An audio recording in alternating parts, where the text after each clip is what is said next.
I'm a sports girl. Oh, you are? Oh. Which sports? Volleyball. I mean, Squash. Pickleball. Whoa. Badminton. I play pickleball 6 days a week. Yeah, let's Ay, go. ay, ay. Let's go. Renee, I could smell it in you. Let's It go. was something hippie-ish. It's not like you've got a good nose. I'm a white lady that's in, like, I'm a white lady over 50. I mean, this is not hard. Matcha. What are you going to say next? I bet you bake sourdough. Wait, you play pickleball 6 days a week? I do. I have found my kind.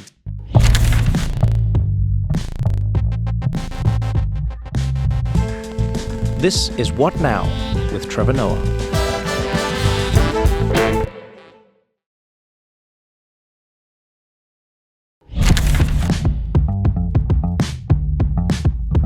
One word greeting that would not give me away. Try what's up.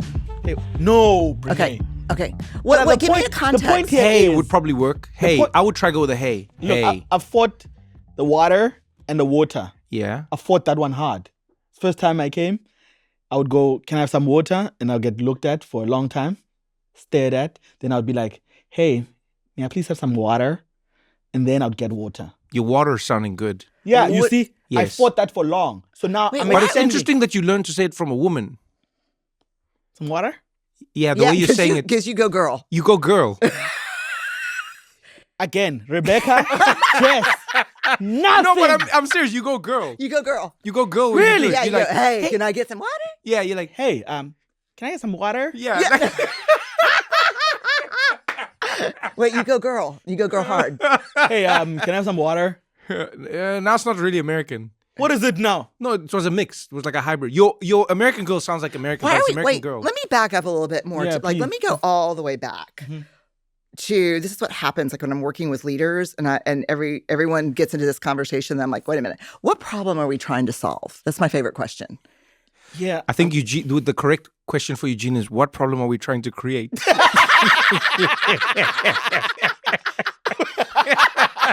Oh, you're not wrong. That's what I mean. Yeah. With you, Senator, it's the opposite. I refuse to answer that question. That's my favorite. That's what we were talking about before you came. We were saying, like, I was saying, I wish I get to testify one day in front of the Senate, because first of all, there's no ramifications, so that's like it's a loose thing. Even though people act like it's a big deal. Oh, wait, hold on. At a Senate hearing. Senate hearing, the Senate hearing and the Congress hearing. No, are no, they no. two different things? Yeah. But what I'm saying is, like, if you have to go testify, Okay, in somewhere front of, where you know what I there's- mean, okay, where it's cool. like a congressional, they're bringing you in. Yes.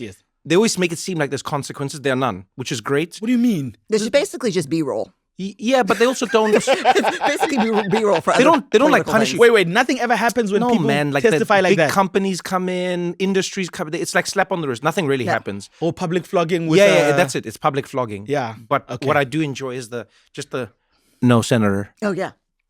That is correct. Well, I don't have the numbers on hand, but I don't think it is that high. To the best of my ability. Yes. Oh, I love that one. I'm sorry, I don't remember. Yes.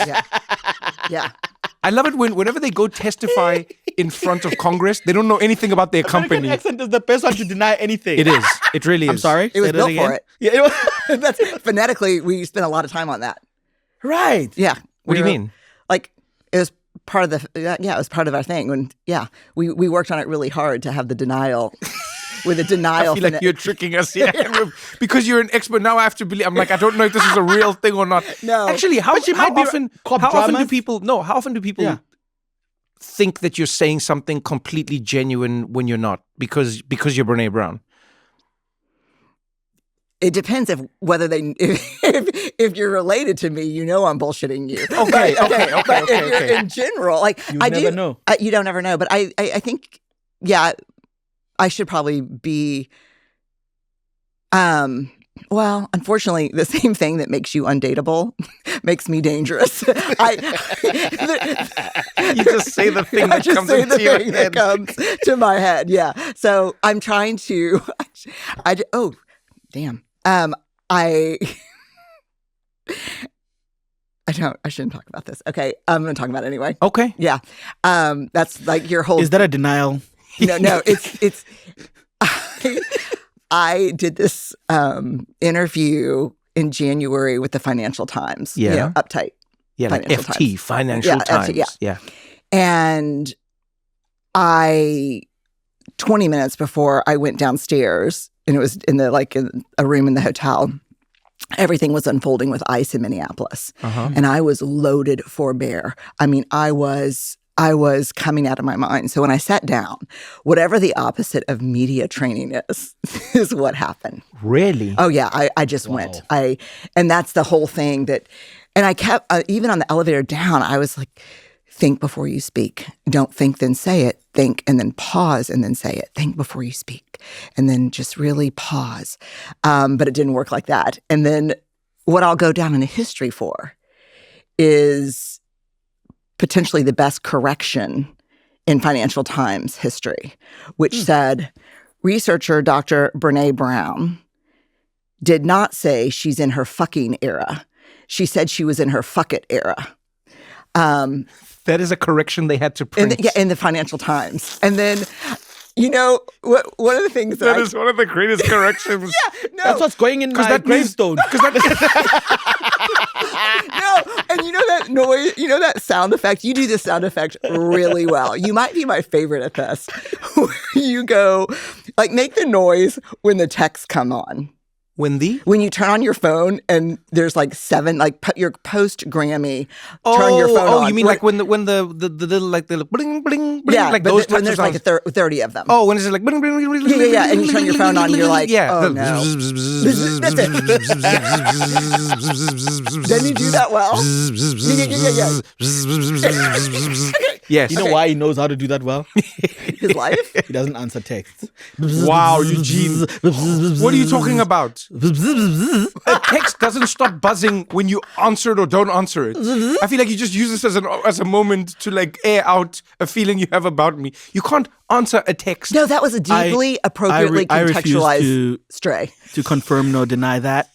Wait, so let's go back to this and then I'm going to handle this. No, that the context for your stray was on point. It was excellent. Right here. Yeah. So I don't even know this thing is running, and then it's Sure.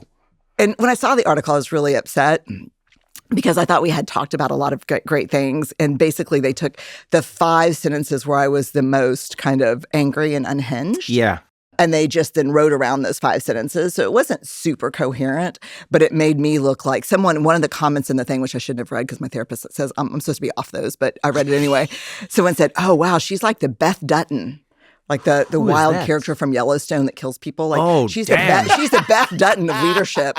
But then when the Financial Times correction came out, one guy on what are we calling Twitter these days? I'm not on it anymore. X, yeah. X now.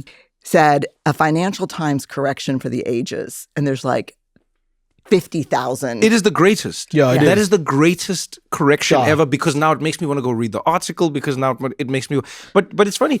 The thing you're talking about almost maybe answers a question I've had for a while. I've wondered why public conversation has become so sanitized. Like interviews, everything. I was watching clips from late nights, but old late night. Mm-hmm. And I was like, it was so much more honest. Oh, it was. Someone would come on and they'd go oh, so your movie came out. What do you think? It was like, I'll be honest, it was a piece of trash. Look, it's not a great film, but you make movies and you get up and you do it again, and you're like, wow, I don't know the last time I saw someone saying that a movie they made was trash. It's completely true. Or I'm not sure. I was drunk the whole time. Yeah. Just like that. Yeah. Those types of things. Just and I found myself going. The reason I've been going down this rabbit hole is because I was wondering when society sort of lost its ability to be honest in certain spaces. But then what you're saying maybe answers the question, because I've experienced this as well. If you're going to go out and talk to media or have any conversation with them, and then they're going to warp that because they know that's the thing that gets them the most views and the most clicks, then people now become more and more and more rigid.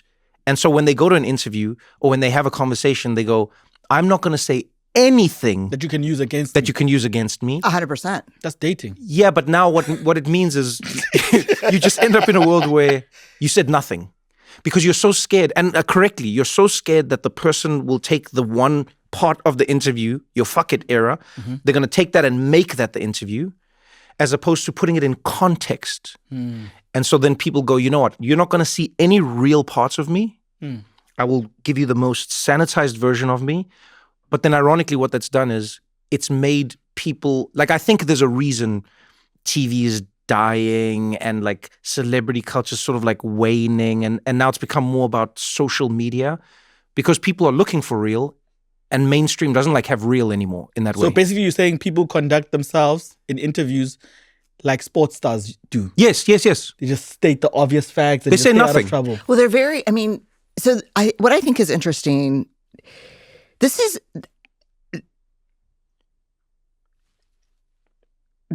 40 steps I'm going to take here in one sentence. So I understand that it seems preposterous, but I think it's also what you're describing is also at the root of things like strongman authoritarianism. And I think the results of what you're saying are more, to me, they're deeper than dying media. So Damn. yeah, because in this article, I was unfiltered. And journalists, fair play, journalists don't have the ability to pick their headlines. So the headline for the Financial Times article was, "Leaders now have permission to be the assholes they really are." That was the headline in the Financial Times. Wow. Researcher Brené Brown says. Well, completely taken out of context, I was talking about the protection of the protection that authoritarian leaders are giving specifically tech leaders right now, because they are complicit in money, coercion, Right. A lot of things that are happening. So you really only have two choices: be sanitized and media trained, which is say nothing about nothing. Yeah. Or if you are really authentic in yourself, it'll be warped to the point that you are vilified. Yes. So what makes us, I think, so interesting and beautiful as people is that we are a combination of holy and profane. We are a combination of shitty and wonderful. And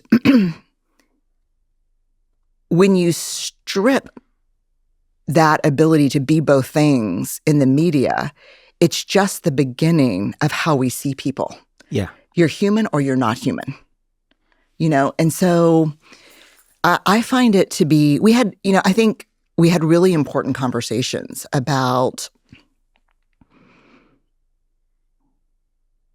what people are saying about the New World Order, about how leadership is being perceived and modeled in organizations by, they're looking at politicians and like, I can get away with anything now.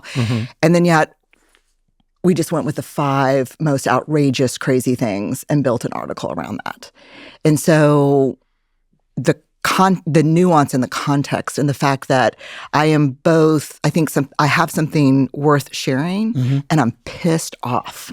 Those things can coexist. Right. But I think to your point, you see that the one of my favorite, quotes and ideas to live by, I think it was Charlie Munger who made it famous, but he said, "Show me the incentive and I will show you the outcome." Oh God, the whole time that you were saying, I was like, we've got misaligned incentives. Yes, that's exactly. That's exactly what Charlie Munger said. He said, "Show me the incentive, and I will show you the outcome." 100%. Because we take for granted, right? We take for granted that a news organization. So let's say if you look at America, around like 50s, 60s, even going into like the 70s, when the news division of a media company was supposed to be a loss leader, as in it couldn't make a profit. There was just a different style of news telling. There was a different style. It was like, these are the facts. This is what's happening. Let's keep it moving.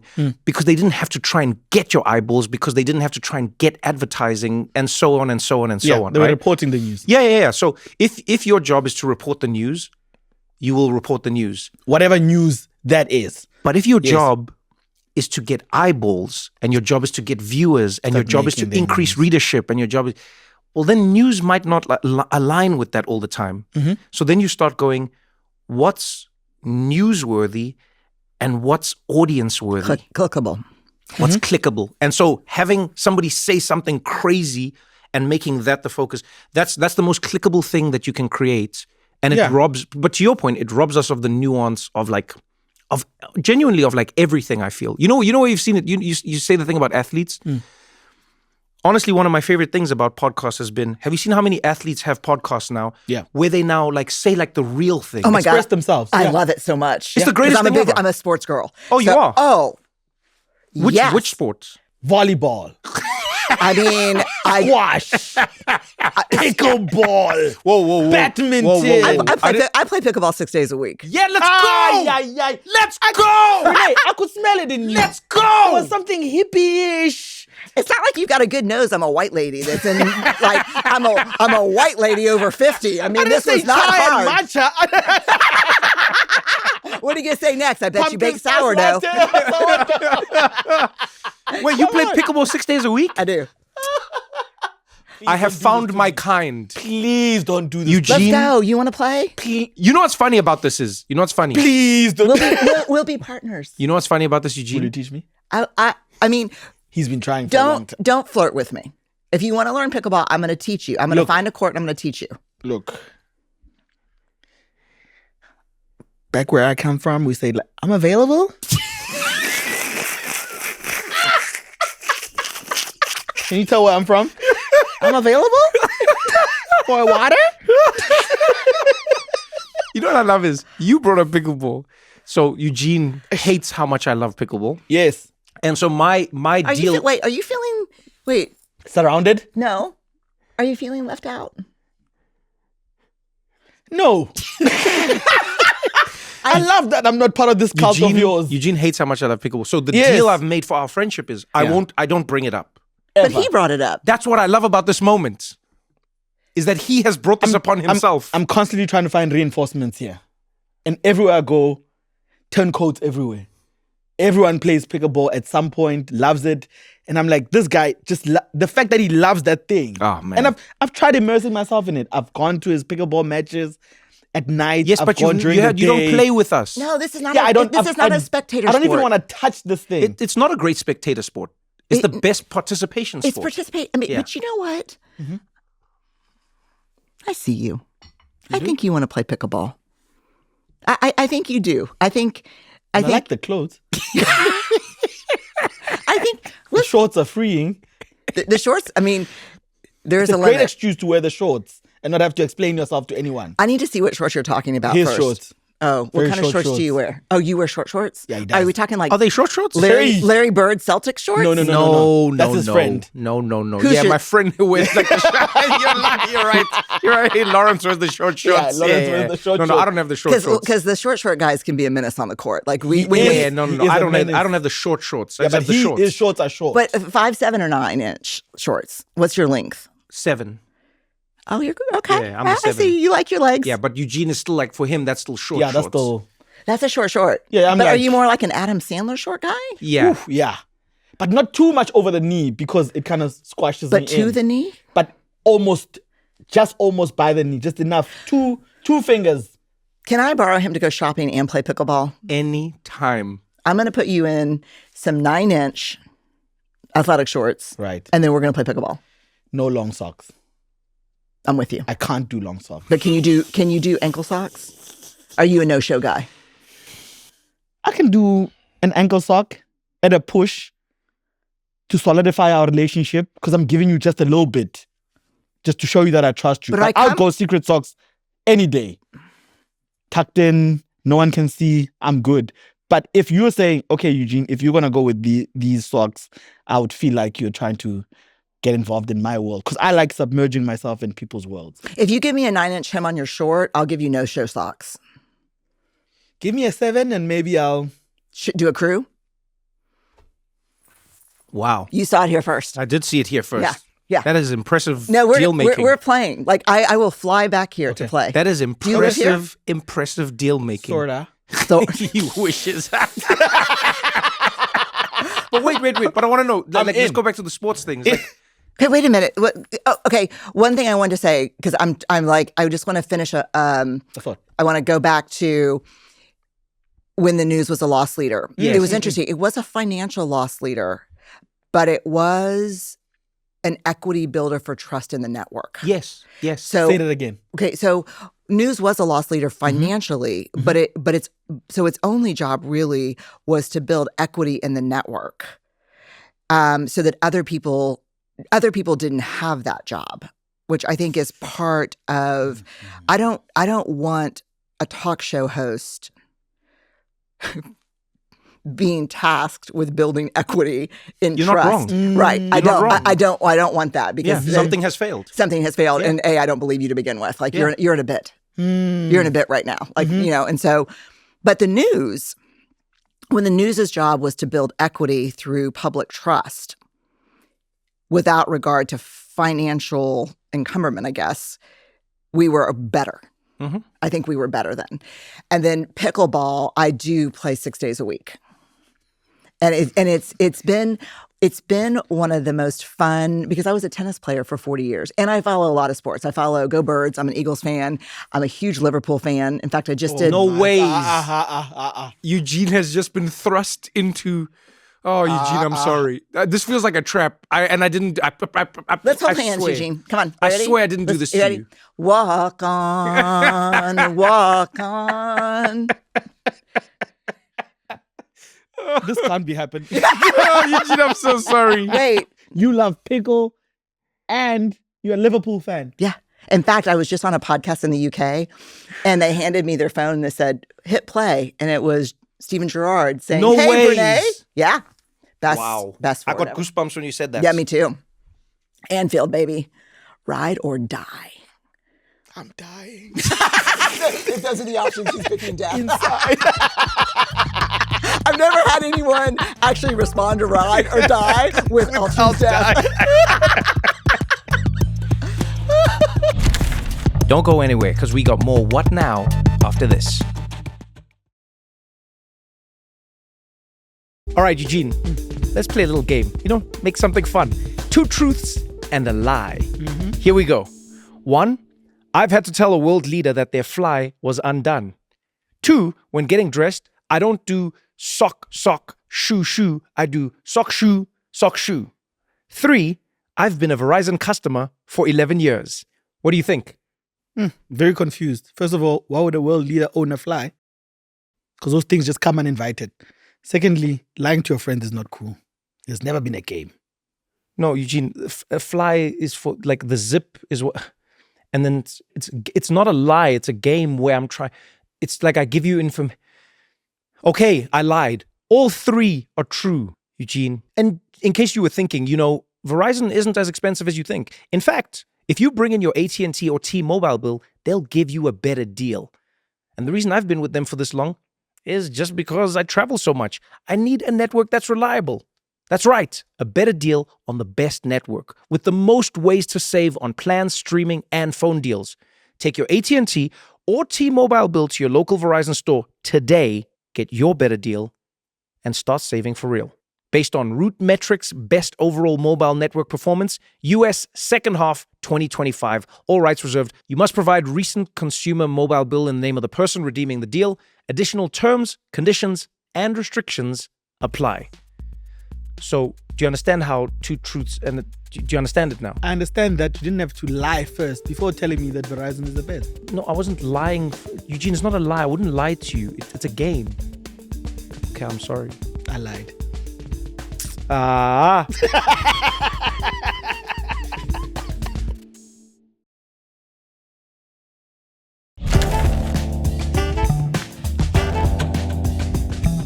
So I want to know, like, going back to sort of the where we started this is when people like take you seriously, or when people, is there a way? Because I don't know when did you like become Brené Brown, and what I mean by that is you're Brené Brown, but then at some point you become Brené Brown. You're not just Brené. You're not Ms. Brown. You are Brené Brown, and people Brené Brown. And then you're in an airport. So Brené Brown, okay, Brené Brown, my life, Brené Brown, and then a company leader, Brené Brown. I'd love to know, like, when that happened and how weird that was for your life, because it fascinates me because of the thing we're talking about, right? you know an athlete is somebody who plays the sport that they play. And then we are shocked in society when they do anything human outside of what they do. Yeah. Does that make sense? Yeah. Spotted NBA superstar drunk at a party. And you're like, why is that a thing? Why is that a thing? Because we only see them in one space. We only Yeah. see them in one world. We now make them one idea. You are a fixed, metastasized idea of a human being, and anything beyond that is wrong. Can't be you. Yeah. And also can't be you. No, it can't be. I think the minute that happens, I don't, let me think about another word. I wish there was another word for dehumanizing that wasn't dehumanizing, because I want to save dehumanizing for the really big catastrophic trauma. Oh, yeah, I hear what you're saying. Yeah, but I wish there was a word that was like reductive. It's reductive, it's flattening. It's flattening, yeah. And so I think, oh yeah, no, I get that. I don't know, whenever I became that thing that you're talking about, was really shocking for me. Because when you are a public person, this is what my therapist has taught me, and I think it's been helpful. When you're a public person, you become like a screen on which shit is projected from other, you become the screen, and people project all their shit on you. And so if I say something like, if I say something on social about ICE, and then the next thing I know, I'll get a picture of all my books on fire in someone's backyard, and they'll say, they think they know me to the point that there's any dimension of me that's not aligned with who they want me to be or who they think I need to be in order to have been helpful to them. Then it's like a solid, it's actually weird. It's actually like betrayal. They feel betrayed. Yes. So they burn my books in their backyard and they say, fuck you. I hope you die. I hope your family dies. I can't, my daughter, our family went through this thing and you were so helpful and now you've changed. And I'm like, I don't think I've ever written a book that if you really read it, not for what you needed, but for who I am, you would never be surprised by anything I said or posted. Ever. You would never, if you had not squeezed the life out of me to pluck from me what you need, you would never be surprised. Like I got arrested in a protest for the first time when I was 16. Like this is not new for me. Right. And I think it's happened both the far right and I think the far left. Oh, definitely. Yeah. No, the far left is, that one was harder for me because I had a lot of identity tied up in that. And so, but I when I became that thing, I just really had to go away for a year or two. Really? Oh, yeah, for sure. Oh, wow. Yeah. And then I had to think, do I want to stay away? Because I really love this, more pickleball. Yeah. But then I thought, let's see if I can do it another way and then choose from a place other than fear if I want to go away. Because right now I'm running. I'm not walking towards something I want. I'm running from something that I'm afraid of. Yeah. So now I'm in that decision-making thing right now. What do you mean? I know exactly what you mean. I get it. Do you get it? Yeah. I get it. I think we all do. Because with proximity, you get a clearer view of if I gave the person what they really wanted, does it actually change their life? So if someone says, I wish you would die and go away, and you do go away, you look back and you go, if I was away, what really changed? But then you go, from being away, I don't like being away. Because you've let them choose for you by being away. I have let them choose for me, for sure. I've been in that space where there was something I couldn't confront really, and I would listen to what people were saying, which was an idea that they had about me, the thing that you spoke about, of once they've made you the person that they think you are, and you stray a little bit because of what news say or an ex says about you, and you start believing it, and you go, let me be away so there's nothing to talk about. Right. But then you go, I'm still living while being away. Right?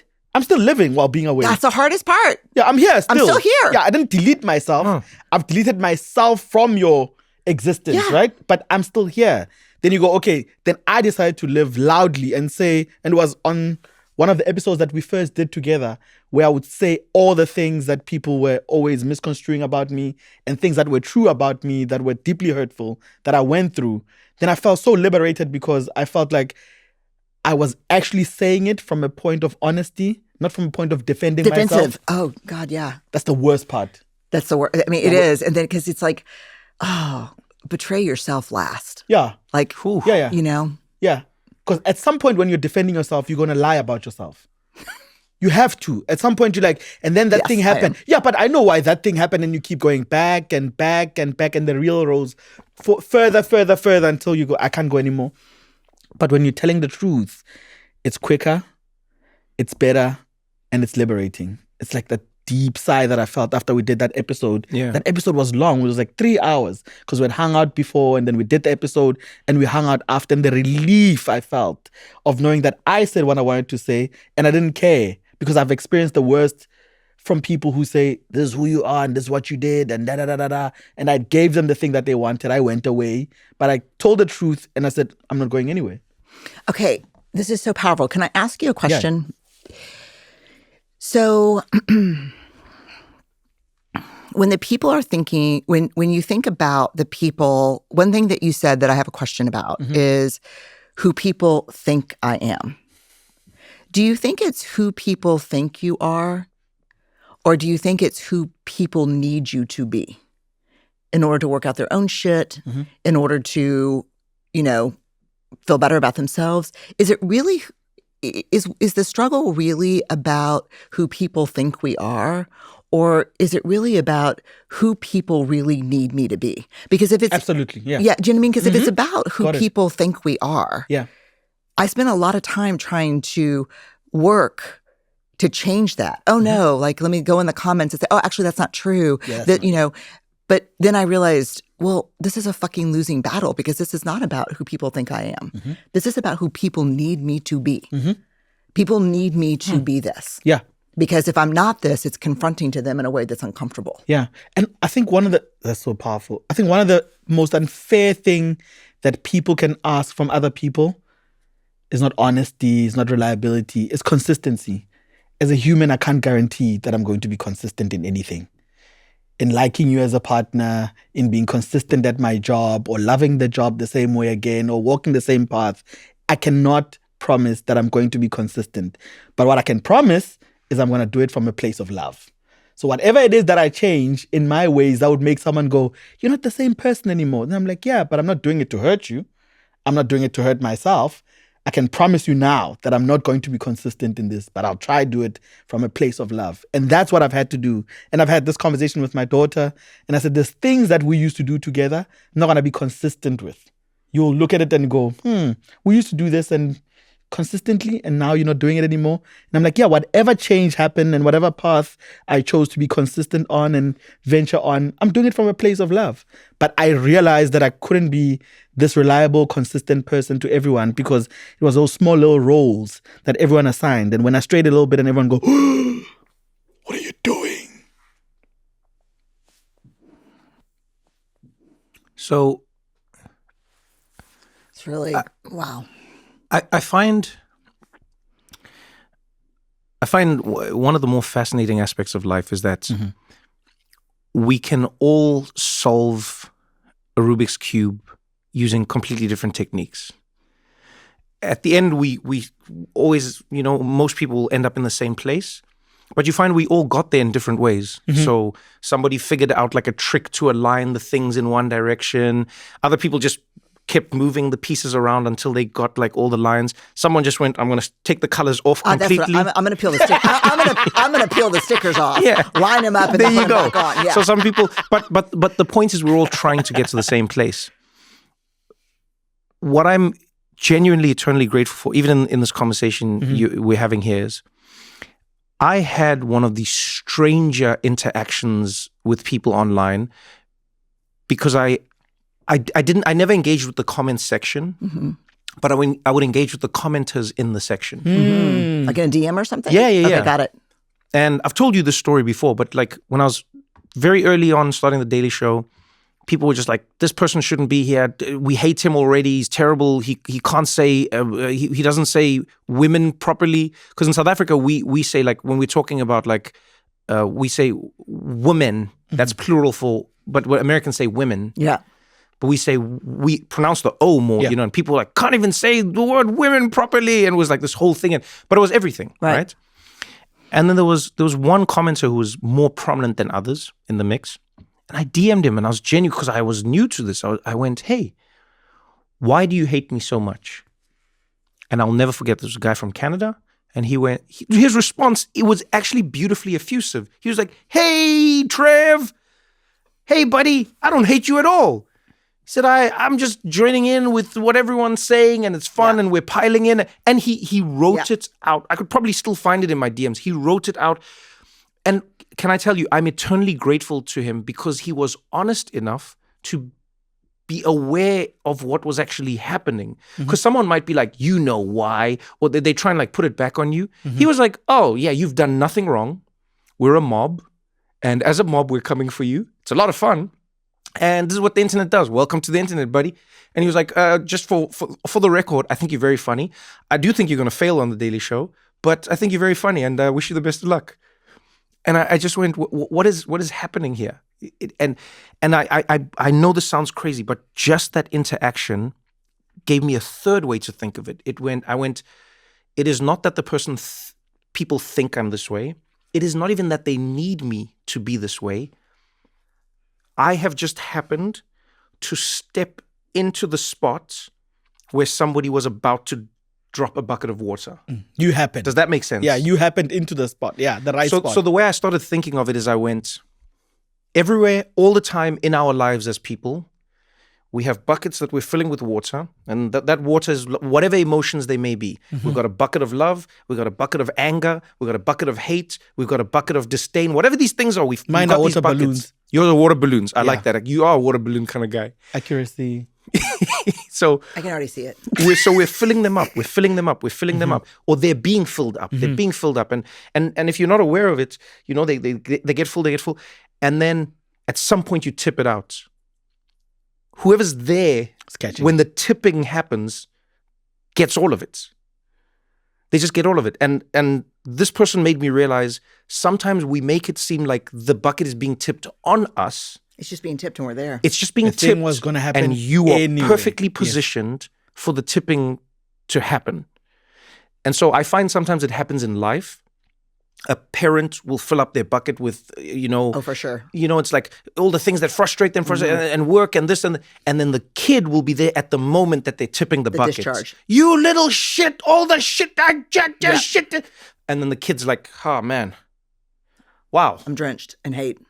I don't think I deserve this much water for what I did. Right.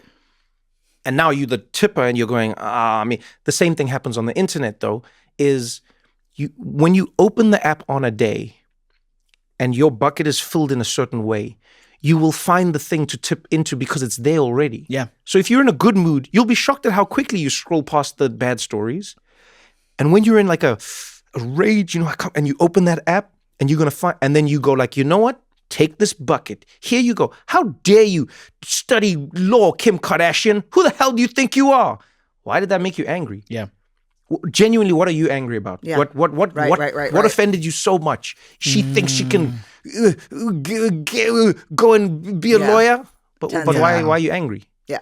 What are you actually angry about? Especially when it's like a complete random person on the other side of the globe.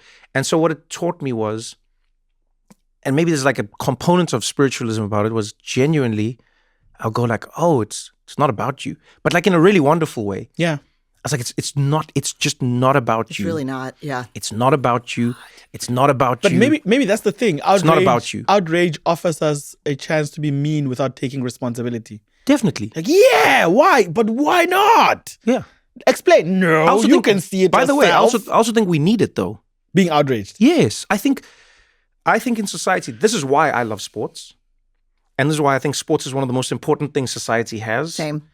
It's the reason I believe people should go to stadiums. That's why I think tickets should stay cheap. They should be affordable so people can go. Okay. I believe that there should be multitudes of sports. You know why?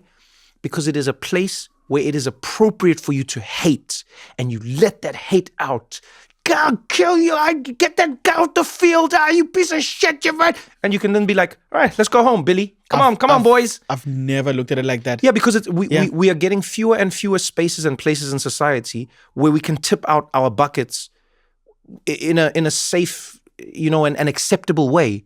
When can you tip off your bucket? You can't even fight as kids anymore, so you can't tip off that bucket. So when does that happen? It can't. When can you swear at somebody? You can't. So you can't tip that bucket. When can you? And if you can't, I feel like we just become more and more and more repressed. The feeling you get, you've seen me if I watch a Liverpool game with Ryan, and Ryan's wife will always say, she'll be like, "Why do you do this to yourself?" And I go, "Because it's amazing." Yeah. I get to ride a roller coaster of emotion. I get to swear. Yeah. I get to be angry. I get to be joyful. In 90 minutes, I get to ride a wave of emotions. Yeah. That, if we're honest, in the grand scheme of things, doesn't really affect me. I think that's a beautiful thing in life. I think it's worth preserving for people. But now we have fewer and fewer avenues for it. And one of the last ones is social media, where people anonymously can just come and be like, outrage. Yeah. Anger. Sports fans usually, when their team wins, they go, "We won." Yeah. And when the team loses, they go, "We lost." Yes. What's up with that? Ungenapi. I'll tell you where Singenagupi. Singenapi means, where do you enter? How do you enter into it? Yeah, because why did we lose? Why did that's we win? 12th man. Can I tell you? That's another reason I love sports. Yeah. We're there. We take for granted. Really? Oh, yeah, we're there. Oh, no, we're there. You think, wait, what is Anfield without the fans? What's UT football without the fans? So the 12 man phenomena is a real thing. 100%. You're experiencing all the emotions. Oh, like I work with a lot of sports teams. You have to, the 12th man is such a real thing that if you're playing an opponent that has a strong 12th man element, I would say 12th person, because I'm a women's sports person too, but 12th person, let's say 12th man. Fucking hell, I don't know, 12th man. This is what I mean. Financial Times article. Fuck the 12th man. By 12 men. Manish. 12th person. 12th person. Can I tell you the funniest thing about that? This is like just perspective to that. So my mom lives the most offline existence of most human beings I know. She almost lives apart from time for the most part, right? And sometimes I like to engage my mom with things that current society is like dealing with, just to see how she processes it, almost from an off-the-grid perspective. Right. Mm-hmm. Right? The cabin in the woods. Yeah, completely. And I'll just be like, "Hey, what do you think about?" And one of my favorite ones was asking her about this. And I said, and I'll say this, like I'll poke her, but not in like an agitating way, but I'll be like, "Oh, should we not also say, because it's person, and then my mom goes, she literally said to me, she went, not even fighting, she's like, what do you mean? The man covers everyone. Then I'm like, no, it doesn't. Fireman. And then she's like, spell woman for me. And then I was like, WOMAN. She's like, what's at the end of it? She's like, we're using the abbreviation for everyone. She's like, I've never thought of it like that. She's like, yeah, fireman. She's like, because it's like human. So I'm taking all of this. And she's like, woman, human, man. She's like, it's all. We've just gendered the last part. She was like, she's like, no, you would gender. I'm not. It's just the abbreviation. And I was that's interesting. Yeah. And she was like, I don't know why there's a problem. Yeah, the 12 men sounds better than 12 person. Nish. Human. Yeah, but it's also, for me, it just gave me a perspective that I didn't have. Yeah. Where I went, human. And my mom genuinely was processing it from that lens. She was going, the end of, if you want to make, if there's a dog that fights fire, we'll call it a fire dog. If there's a human that fights fire, we'll call it a fireman. That's how she was doing it. Yeah. Yes, she was going, the end of human. The species is at the end. Yeah, the species is the man part. Yeah. The man is not gender. No. That's in her head. That's not how she was doing it. And I was like, damn, what a interesting way. That linguistically, it's really interesting. I would say when we make $1 for the dollar, then I'll let go of the gender neutral. But while we're making the 74 cents, I'm going to be going 12th person. Well, I don't give a shit whether it sounds good or not.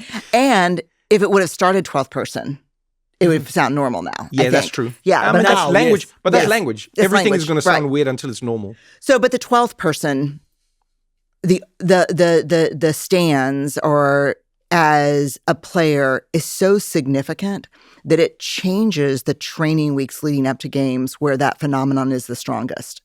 I always show this great clip when I'm talking to leaders, and I think it was Colorado going to play Oregon, and their stands are so nuts that for the week leading up to the training, they just put the Oregon fight song on huge stacks of speakers at the training and follow the players around. Because you can't hear, it's so demoralizing. You can't hear the play calls.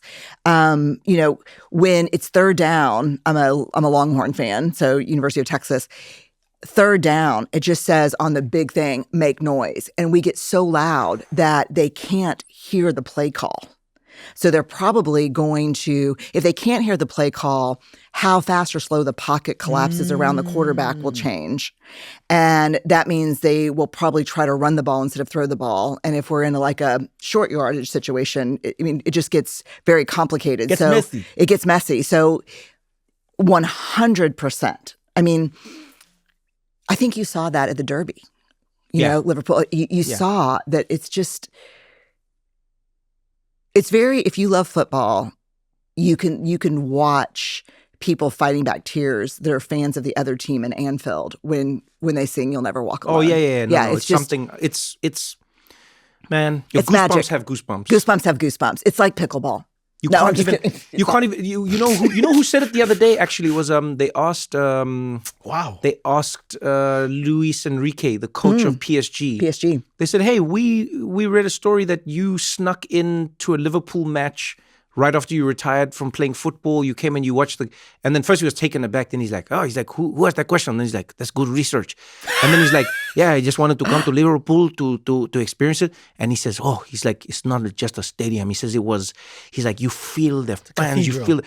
It's a cathedral. Yeah, it makes the people feel. I've seen teams lose because the fans got nervous. Yeah. The fans start being like, and then the players are like, yo, stop that, man. Just, you feel that on stage as a comedian. But You see, think now about it. There's sometimes you're telling a joke and there's an audience that is completely comfortable and with you. You'll go to the craziest places with that joke. Of course, yeah. And then sometimes there's audiences where as soon as you go down then they're like, oh boy, Eugene, we're gonna lose our jobs, Eugene. And then you go, damn, if I go, I'm going alone. Do I want to go alone? But when an audience is with you, that's when, I mean, You're flow. You make magic that you couldn't make You guys alone. are shifting my perspective, and I know it's a sports analogy, but now I'm starting to get a little bit about how you describe the 12th person. I've always looked at sports as exclusive instead of inclusive. So I've never looked from the field to the crowd thinking this thing is bringing them together. They're having a hot dog. They're meeting up. They're dressed the same. They agree on what the play should be. I've always looked at why do those people get to do what they like and the rest of them have to watch them. Oh, wow. That's how you've seen it. I've always seen it like that. Oh, no. So I've never understood why would everyone come to watch these few people doing what they like, and then the rest of them to not have the opportunity to do what they like. I've always looked at it as exclusive instead of inclusive. So this is really interesting because, okay, I think I disagree with some of the things you said from a different perspective. Do it. Okay. Yeah. So I'm going to go back because there were so many things that I'm going to. I interviewed you at a conference, was it a year and a half, 2 years ago? Probably, yeah. Yeah. I've not stopped thinking about that conversation, and I really have beef with you on one of the things you said because it really changed my worldview. Oh, I love it. It really pissed me off. Let's do it. So I don't want to leave with this unfinished business this time. So one. That's what we're going to call this episode. Brené Brown, unfinished business. That's what we're going to call it. I'm going to need you in some 7-inch shorts. If you're going to be with me, I want some shorts, baby. I want like Larry Bird, 5-inch. Yeah, okay. So I don't know that I disagree with you, but I'm trying to make sense of things. So one, the collective bucket is full and you're in the right place at the wrong time and you're going to catch the stuff flowing from the bucket, whether it's hate, sometimes it's love, sometimes you're in the right place to catch the love. Okay. Yeah. So I absolutely experienced that. And like I had to fight not crying when you were talking about it, because I have been in the exact right place at the exact wrong time. Oh, wow. And really caught rage, just buckets and buckets and buckets of rage. So I think that's true. The other thing that is weird that I've never had a conversation about in my life, because I didn't want to admit to my team, I didn't want to admit to my therapist that I have DM'd a couple of people on occasion and said, man, it's really hard to hear that you think this about me. Right. And I'm curious about, can you help me understand what you're basing that on? Like how did that happen? Right. I want to know. And it's always been like, oh my God, Brené Brown is DMing me. And then it's like they share their screenshot and I love her and she really, and then I've never once had someone come back to me never once. I've only probably done it, so small sample size, 4 or 5 times, but it's always been kind and, and so that's weird. The thing that I would say about the inclusive versus exclusive and the collective dumping of emotion is one thing that we haven't talked about yet that I think is neurobiologically hardwired, is belonging. True. And so genuine belonging is very, very difficult because belonging doesn't ask us to fundamentally change who we are. It requires that we be who we are. So if y'all are friends and I'm at I can't get a brief from my team on y'all and know exactly what to say because then I'm not being myself. And if you like me for that, I know it's fraught. Right. Because the second I'm myself, then I'm doomed. Genuine belonging really requires the capacity for people to stand on their own and be alone. And if you can stand on your own and be alone and then be yourself, and then there's real connection. So genuine belonging is tough. One of the fastest neuro hacks to belonging is collective schadenfreude. No ways. That is one of the that is it gives us full body feelings of belonging. Ways. We are going to connect mutually in watching this person fall. And it gives us all kinds of goosebumps. It gives us all kinds of sense of we're together. And what I say is, I don't really know you, but our connection, the three of us, is we hate the same people. Damn. We're at a public square for a hanging. Yeah, we're at the public square for a hanging. And there's a couple of things that are happening in that public square at the moment. One, we're gathered. One, there's a ton of adrenaline. Two, we're very limbic in the part of our mind that's very fight, flight, We're also mitigating each other's shame. About enjoying this. That's what a mob, you said this with firing squad. Yeah, we're mitigating each other's shame.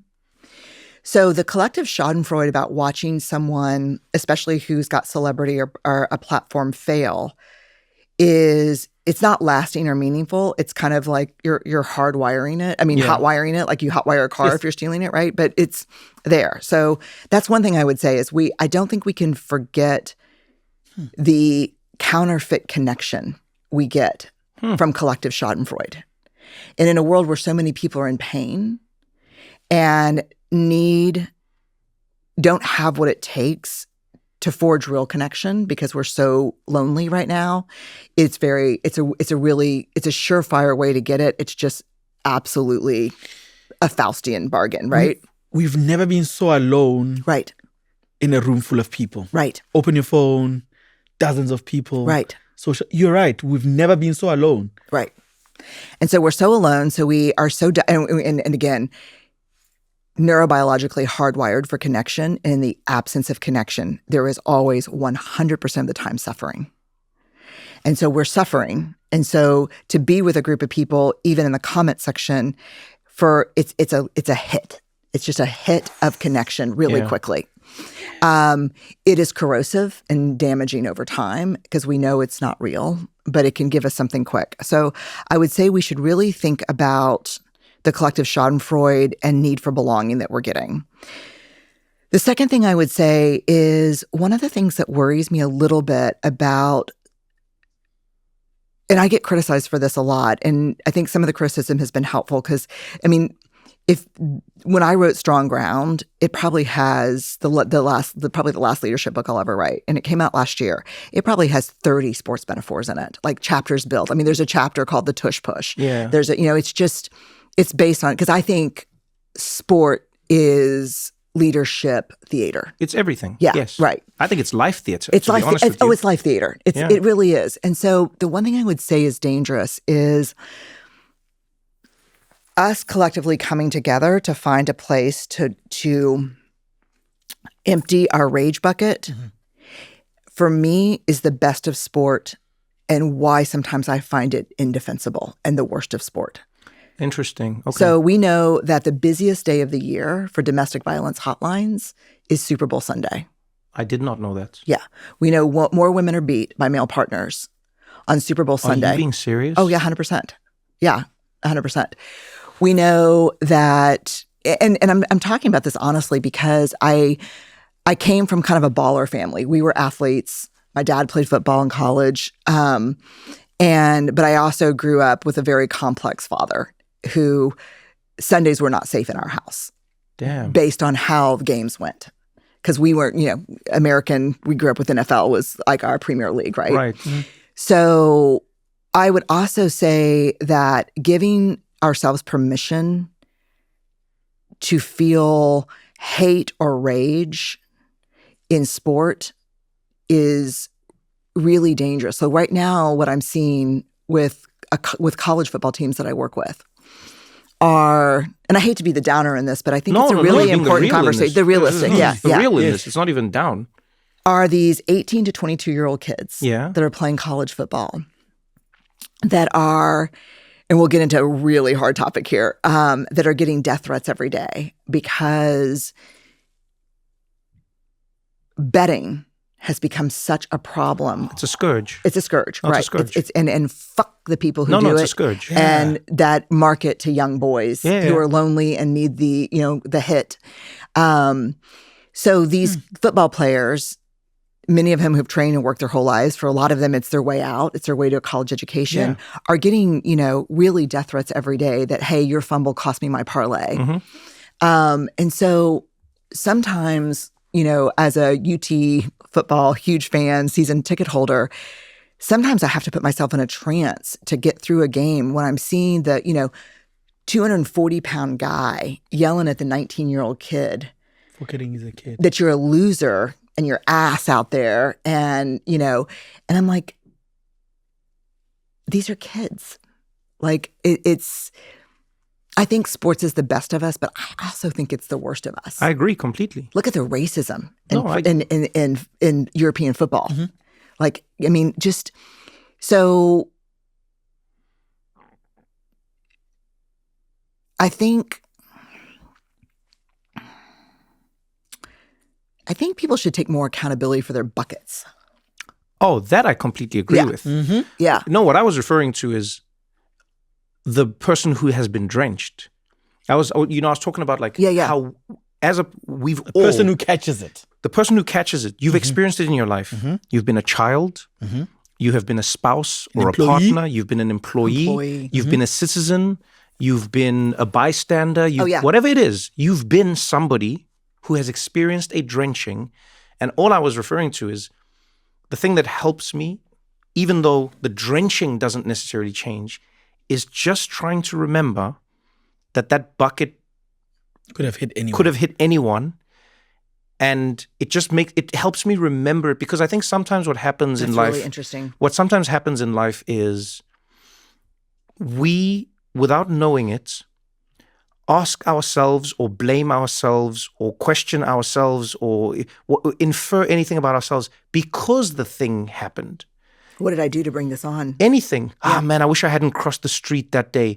Shouldn't have been walking. I shouldn't have, because we've been raised in many worlds, depending on your culture as well, so many of us have been told that we are the masters of our universe, that when it rains, it's raining on me. I shouldn't have been. It's like, but that's why I say some of it is almost a little spiritual, because when I was in Bhutan, and there were monks who articulated it way better than I had ever been able to like fumble through it. They sort of made me realize, they were like, oh, no. The thing is not happening to you in that way. You are there, so it is happening, And so we think of... Oh, I got chills. We always think of everything in the world focused on us. Like it's got a point of view. Yeah. We are at the center of it. We struggle to consider the possibility that we are on the periphery of anything. That's why I said when the extraction happened, when I stepped back, I was like, these things are still happening. Yes. My life is still happening. Yes, that's what I mean. Yes. That's what I mean. So to come back to it, I love what you're saying. Nailed it. Because that's one of the biggest things that we always have to work on in a society is going, hey, just because your bucket got full doesn't mean that now, you know what I mean? It's the same. We do it with trash, funny enough, in real life. We go like, just because your trash is full, you can't just go dump it in the streets. Mm-hmm. Find a place. There's a legal way to go and get rid of your trash. Mm-hmm. There's a correct way that society has determined. Mm-hmm. You cannot just dump your... No. Just because your toilet is full doesn't mean you can like go pour it in the hallway of your apartment building. Oh, well. But you get what I'm saying? There's rules about this. But where do you think? What I'm saying is, I wish in society, to your point, actually, I wish we spent more time discussing and trying to figure out the emotional spaces for dumping. Because we forget that nobody teaches us these things. Nobody teaches anybody these things unless you really go out and look for it. Not the emotional offloading. No one teaches you these things. But you do know, even a child is taught how to throw their trash away. Hey, you don't put that on the ground. You go and you put it inside the trash. No, we don't throw it out the window. We go and we put that. You don't throw it at another person. We're going, and just at a very young age, you learn that the trash you have is meant to go into that vessel over there. In Japan, when I was there, it was even a higher level. That's nuts. They were like, no, you keep your trash. And you take it home with you and then you deal. There's no one who's going to come fetch bins in the street. Hey, but they're the same people that disappear into a forest and never come out. So now, it is that actually. It's that extreme. They've gone like one extreme. So what I'm saying, I wish we had exactly your sentence. I wish we had more of learning and teaching each other how to throw our emotional trash away in a bin and not at a person and not on the floor and not... Does that make sense? It totally makes sense. Accountability to what you're saying. I want to know. That's why... Okay, yes. That's why I think sports could be a dangerous place to do it, because depending on how dirty your trash is, it still can be dangerous. Yes. What's the composting plan? So I could say easily, but this is not accessible for everyone. I could say I have tons of bins full of shit. Yeah. So therapy has and coaching has taught me to compost my stuff. Yeah. But that's not accessible to everyone. I know. Yeah, I think I figured this out. And I was having a conversation this week and I said that composting plant for that discourse is healthy disagreeability with people that you like. Yeah, I do agree with that. Oh my God, that's good. Say that again. Healthy disagreeability with people that you like. Okay, wait a second. Trash. Yes. And I'm going to compost it because I'm going to have healthy disagreeability 100% with someone that I like. Is it someone you like or is it someone you trust? Both. It could be someone I love, someone I like, someone I trust. Essentially, fundamentally, it's get along with. Yes, I do know the one thing that scares me the most that you said at the beginning was belonging. I know that's not threatened. Yeah. By us not agreeing. It's not threatened. But that is so rare. I'm never going to not belong here anymore just because we had this healthy disagreement. The fact that you like Liverpool and I like nothing is healthy. Because it's a disagreement that's healthy. It doesn't threaten the way you think of me. No. I will never not belong here anymore in this friendship. So I'm training that muscle and I'm learning a little bit of rejection here and a little bit of being wrong here and sometimes giving in. Because I've learned that sometimes in those healthy disagreeabilities, people go, oh, I see. Okay, I am having such a moment I do love you, even though, and we'll go to Anfield after pickleball. You will never walk alone. Wait, he looked me dead ass in the eye and said that like you meant it. I got goosebumps when you said it. Thank you. Walk on. Yeah. Okay. What is he doing? He's such a troll. He trolled me, right? He knows exactly. He knows exactly. To be an excellent troll, you have to be willing to delve into the depths of the things that you wish to troll about. That's Eugene's level of dedication.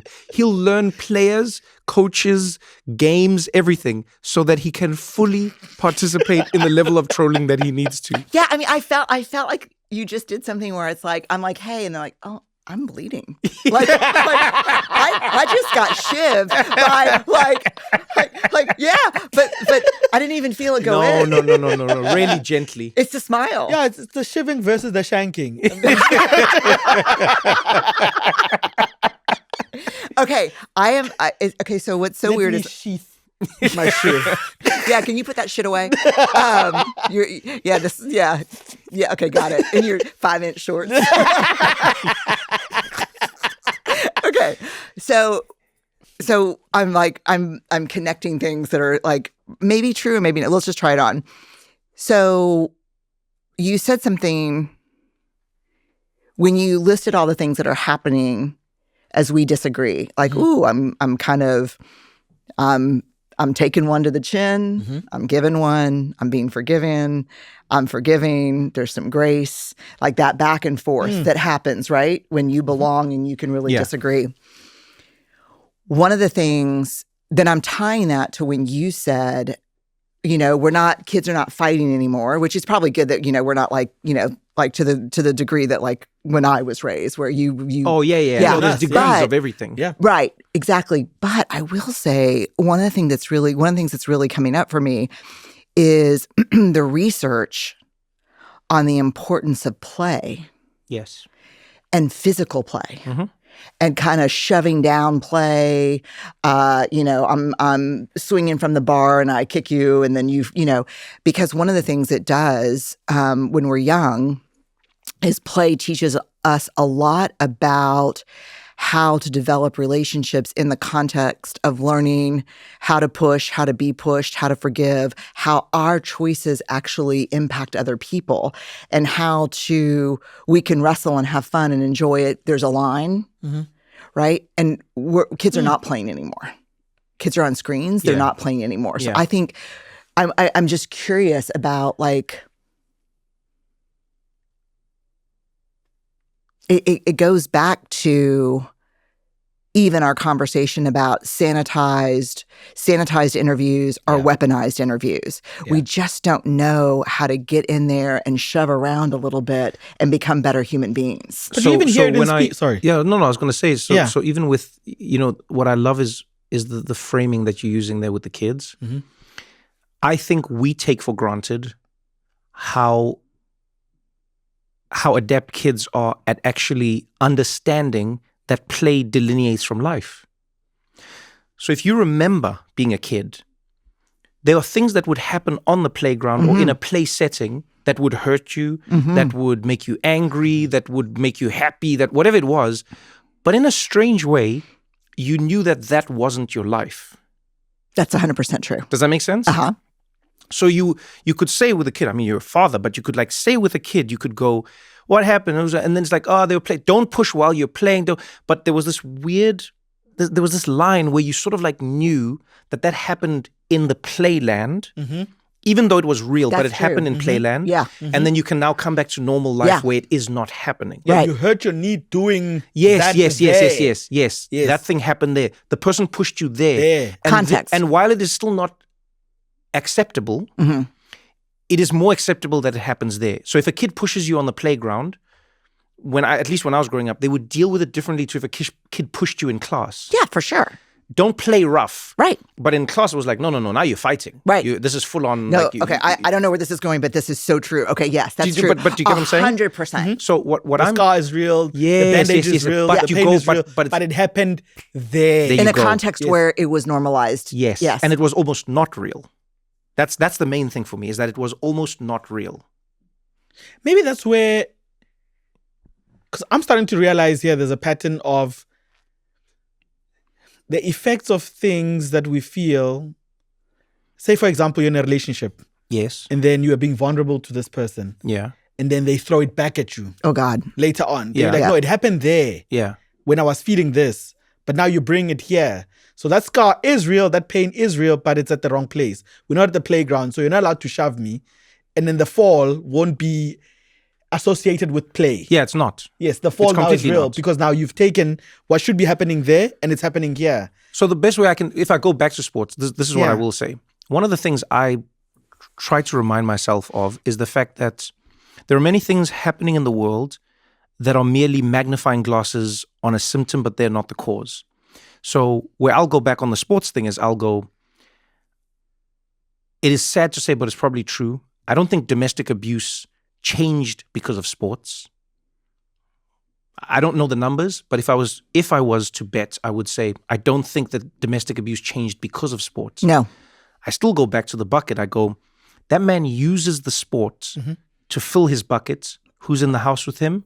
His wife and kids. Unprocessed rage. Yeah. But so that sports game became the thing that like, all right, now I've got the excuse. Yeah. No, Unjustified that's right. outrage. That's right. It's the excuse That's right. now. But the excuse would have come from anything and anywhere. And so that's why. So maybe this will help. Like what I love about it in the right ways. One of the things that has gone down in soccer, at least over the years, racism has gone down. There's still many instances, but it's definitely gone down in football and footballing.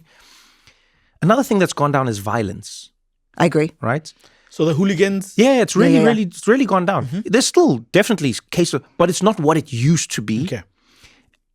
And again, this is just me and my observation of the game. I think one of the things we take for granted in the sport, and I'll show you why I think this is important, is I think when athletes themselves saw and treated each other like humans beyond the uniforms, I think the teams and the fans also started seeing that as a possibility, subconsciously or consciously. And what I mean by that is, I agree.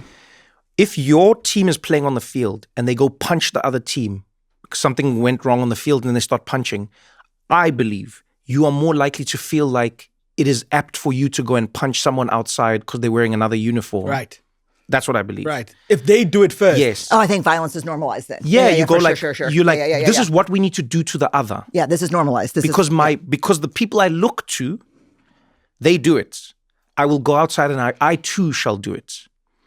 But when you see them helping each other up, hugging, talking after the game, just like not Kicking having the ball that out thing. to give the other person a breather. Sort of what happened in was it one of those big WrestleManias at Madison Square Garden where like, I think it was like, was it Bret Hart or I don't know who was breaking off. It might have been like, who's the guy with the kick again? What's his name? They say I'm sexy, Shawn Michaels. Yes. Yeah. When they were breaking off, remember? What did you I had to do the move to get. distinctly gravitate to? They say I'm. I thought it was What's the rest of the song? Damn, sexy. I don't know how to sexy. see? Damn, sexy. Cognitive bias. No. The world of science, we call that. Leave me alone.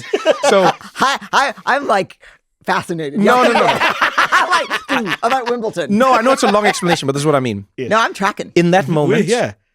what the wrestlers did was, so some wrestlers were breaking off to a different federation.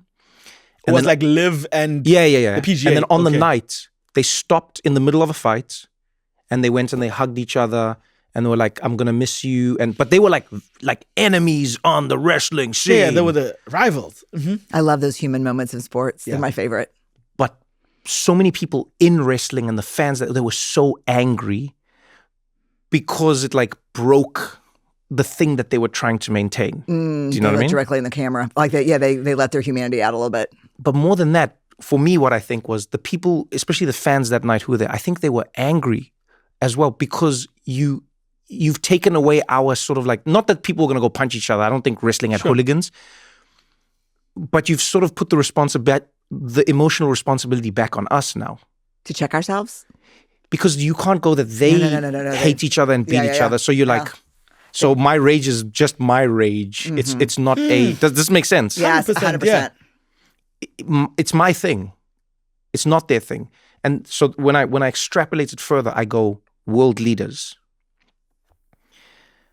I don't think you can take for granted how in the United States, people always talk about people are more polarized. Yes. But you know what we should never take for granted is the fact that over the past few decades, fewer and fewer politicians from opposite sides of the aisle, because there's only two here for some crazy reason, don't come out together and do things together and show each other together and be together. They don't. And one of the worst examples of this for me was when I think it was like Chris Christie was fighting, up against Hillary Clinton back in the. I was like, but these people, they're like friends. They get along. It felt like wrestling. But I was like, but their fans don't know. The fans don't know that they can argue about law and still get along. The fans don't know that they're arguing in Congress, but then they go have lunch together. Yes. The fans don't know this. Theater. Yeah. But I would even. I'm just saying it's in theater, right? But I'd say even. Right. Okay. Theater. Yeah, but I'm saying even beyond theater, let's even give them the benefit of the doubt. Yeah. It may not be theater, it's an aspect of what they do. When you work in government, you argue against the other side. You fight against the other side. That is part of the job. You're playing a sport of fighting politically.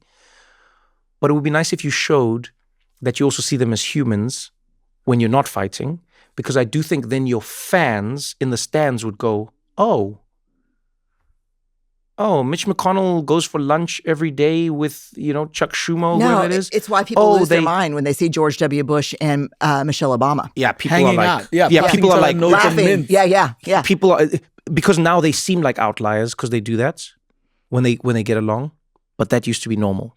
And I think if the fans don't see it, if the people don't see it, we take for granted how much it's monkey see, monkey do. Yeah, but I think when I look at sports, sometimes I look at how, because I like watching boxing, but there's one referee, I don't know his name, but whenever he's officiating a fight, he also has blood on his shirt. Damn.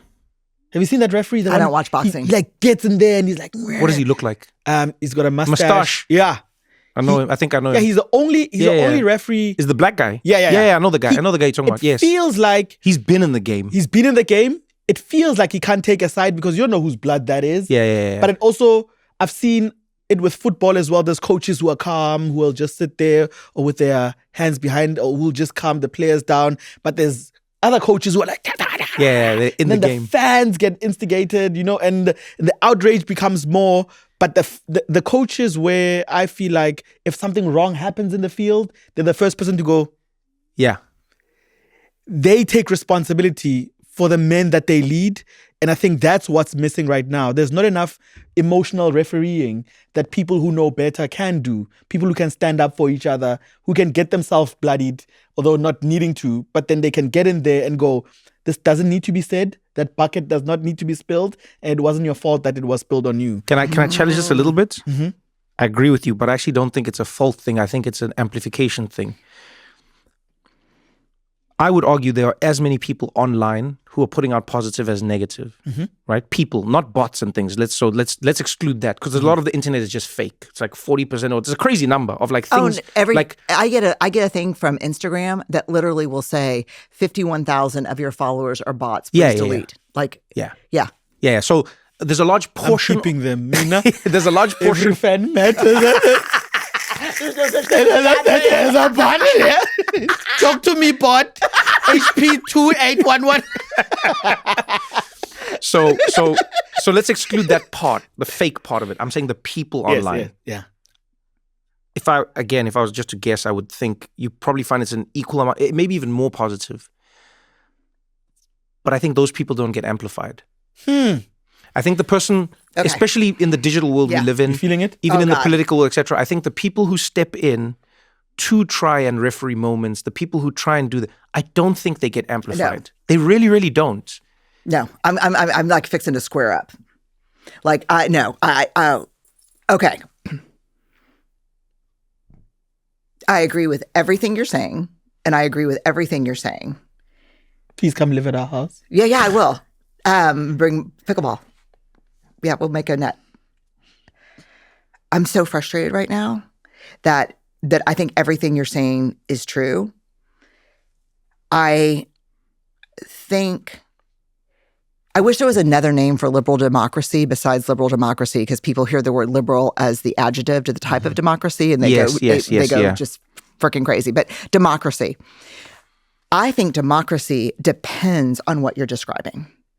I think democracy depends on what you're describing. Democracy depends on people understanding that that politicians are not hating each other. They are lunching, but they're debating politics. They're debating, that is. I absolutely believe that authoritarianism depends on the vilification and dehumanization of political opponents. So when Trump, whatever his thing, True Socials, it reminded me of your joke. Sorry, it reminded me of your Don't joke. put me back in that, Brené. Let's move on. Don't put me back in it, please. You own this freaking platform. Why do you have to have the real doll at real doll touch up 4732? Like, dude. Anyway, but I think like when Robert Mueller died, and he said, "I'm glad he's dead."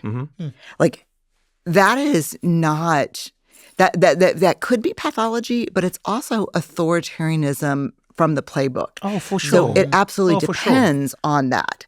But what's scarier to me is democracy depends on understanding that policy differences can exist between people who see each other as humans with different ideas about how to achieve the same goal. And what I think is interesting about this, tying sport back into that, where you see those coaches, and this is incredible. So when you look at the research on two types of teams, a team playing to not lose versus a team playing to win. So I'll take you right back to kind of the Birds and the Chiefs Super Bowl. And this is what's so interesting about what you're saying about amplification. If you blindfolded me and put my back to the field, it doesn't matter the sport, and just had me listen to what it sounds like on the bench from Team A and the bench on Team B, I could predict probably with 90% accuracy the winner based on the contagion of emotion in the sideline. So negative contagion, the coach that's losing his shit, that kind of stuff. Negative contagion is one of the biggest predictors of a team playing to not lose. No way. Wow. Right. So let's take American football. So I fumble the ball. And I come back to the sideline. And you're like, what the fuck, dude? That is so negative contagion. So amplification, it is amplification because we know that all of the social media platforms, we know that we can keep people on the platforms longer through negativity than positivity. We know commercially incentives, again, aligned incentives, right? So the more vitriol and hate, the longer I stay on. We also know that in general, negative rumination and emotion lasts longer than positive emotion. So, but if I get off the field and then you hit my helmet and say, "You're good. You're good." After I've dropped the ball and caused a turnover. You're safe. I'm safe. Yeah. And it actually predicts winning. It predicts score. Wow. So one of the things that just happened, like I'm a huge Spurs fan. Let's go. I love the Spurs. I love Pop. I love Tim Duncan. I love David Robinson. I love Wemby. I love the Spurs. I love Ginobili. Like, let's go. So in a press conference, I could cry while I tell this story. And first of all, like watching David Robinson and Tim Duncan on the sidelines, watching the Spurs right now. Intergenerational joy. I mean, I just cry when I see it, literally. And so during a press conference, they asked Wemby, "Is it really scary for you, this like threat of seeing those guys on the sideline? Like just legends, right? These legends." And he said, "No, it just feels safe. I feel held. Like if I fall, there'll be someone there." Look at Tim Duncan. Tim Duncan goes to rehab with Popovich every day. Wow. I mean, this is like This is not soft bullshit. Yeah. This is what it means to win. Positive emotional contagion. Love, care. That's winning. And people don't get it because they're so afraid, that it's not masculine and it's not tough. But love is what wins. Leading with it, yeah. Leading with love. Yeah. We were saying this the other day. We were saying kids get taught this almost instinctually and automatically from their parents to lead with love. We're just using two words that lynch everything in. Thank you and please. So before you have to say the thing that you're thankful for, you have to say thank you for. And before you have to ask for anything and be vulnerable and open yourself up, you have to say, may I please have da-da-da-da-da. And then we as people, as we grow older, we find ways not to use those words and lead with love first, right? 100%. So you'd be like, yeah, for that thing, yeah, you know what I mean. But you're like, no, you could have said thank you for that thing. Or may I please have this thing? Oh, yeah. Yeah, this. So you're avoiding leading with love. And you're avoiding vulnerability. Yeah, because and you know risk. that once he said this the other day, he was like, once you've said, may I please, you're you've open. put yourself, You're open. You're fully and open. then you've put the request last. So you were like, me, my need, and the request. May I please have whatever it is. And that's not what we want. And I feel like adults can just go back by just using those two words again. Please and thank you. I think they're functions of love. And Right? they're functions of love. I think hard. They're functions of love. They're functions of vulnerability. I haven't thought about it enough, but I guess where I'd be curious is, do they require a level of safety? They definitely do. Definitely. I think, yeah. No, 1,000%. Yeah. They definitely do. Yeah. Because each one requires you to, in some way, shape, or form, humble yourself. Right? So There is a humility. yeah, because thank you for opens you up to debt. It does. It immediately opens you up to debt. Neither one of us like that. We don't like that over here. We don't like debt. I don't want to owe you But it's jack true. shit. You owe me a pickle game. You're different because you're wearing short shorts. But it's different. Yeah, you see, there's no debt. Now it's paid. Now But you see what I'm saying? Paid in full, baby. Yeah, but people take that for granted. That One is so of the true. reasons thank you can be so hard is because it opens you up to debt. Thank you for looking after me when I was sick. Thank you for coming to my birthday party. Thank you for loaning me that money. Thank you for calling me. Thank you for... Because we live in a world where somewhere along the line we've been taught, whether it's internally, externally, whatever, that debts have to be repaid. You know, a Lannister always pays his debts. Oh, And so now- it hits against hyper individualization. There you go. Yeah. So now for me, if That's I the say word for it. if I Yeah. say thank you, For sure. damn, okay, you've got it. Now it's a debt. Now got me now. Yeah, and maybe your parents taught you that, for instance. So you go like, hey, thank you for fetching me from school, mom. And then your mom goes, yeah, next. And now when I ask you to clean your room later, you better do it. Ah, damn. So you know what? There's a meme right now for Mother's Day that I freaking hate. Yeah. It's thinking about not saying thank you to your mom. This is how long an epidural needle is. You see, it's debt. Yeah, it's debt. Huh? That's what I mean. But love is not duty. Yeah, but this is what I mean. It's like Love is not. Love is not duty. yes, but it is debt. This is what I mean. So all these things, same thing. Open you up. Please, I mean, you are completely at the Bare mercy. open, yeah. You are completely at somebody's mercy. It's easier for me to say, yo, Eugene, are you going to finish that? Yes. Now I'm almost doing you a favor. You going to finish that? No. All right, man. Let me handle that for you. You didn't do anything for me. Are you going to finish that? You're not going to finish it, so I will finish it. Whereas if I go, Eugene, can I have the rest? Please, may I have the rest of your drink? Yeah. Now you can... Opened yourself up. I'm dead, bro. You've given him enough time to even decide Oh my what I God, want to say to I'm you. dead. It's a signal. It's two. And boy, we hate this. We love death by rugged individualism in this country. But it is a signal to please and thank you of something we're not good at, which is interdependence. Yes, completely. Yeah. Dependence. I need you and you need me. Yeah. And I'm going to use a language because, like, say something like, thanks for taking care of me when I was sick last week. Say that to me. Thanks for taking care of me when I was sick It's last nothing. week. Yeah. It's nothing. Yeah. Like, as opposed to, you're welcome and I'm so glad you're better. Damn. You know, Yeah. it's or Yeah.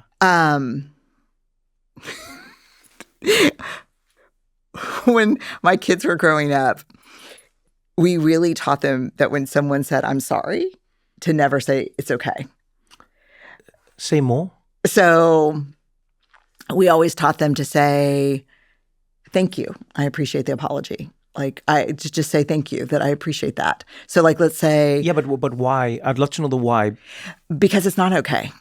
It was not okay. So It was an offense. It was not okay, actually. And so it's not my job to make you feel better. And I appreciate you making repair. So let's say you say to me,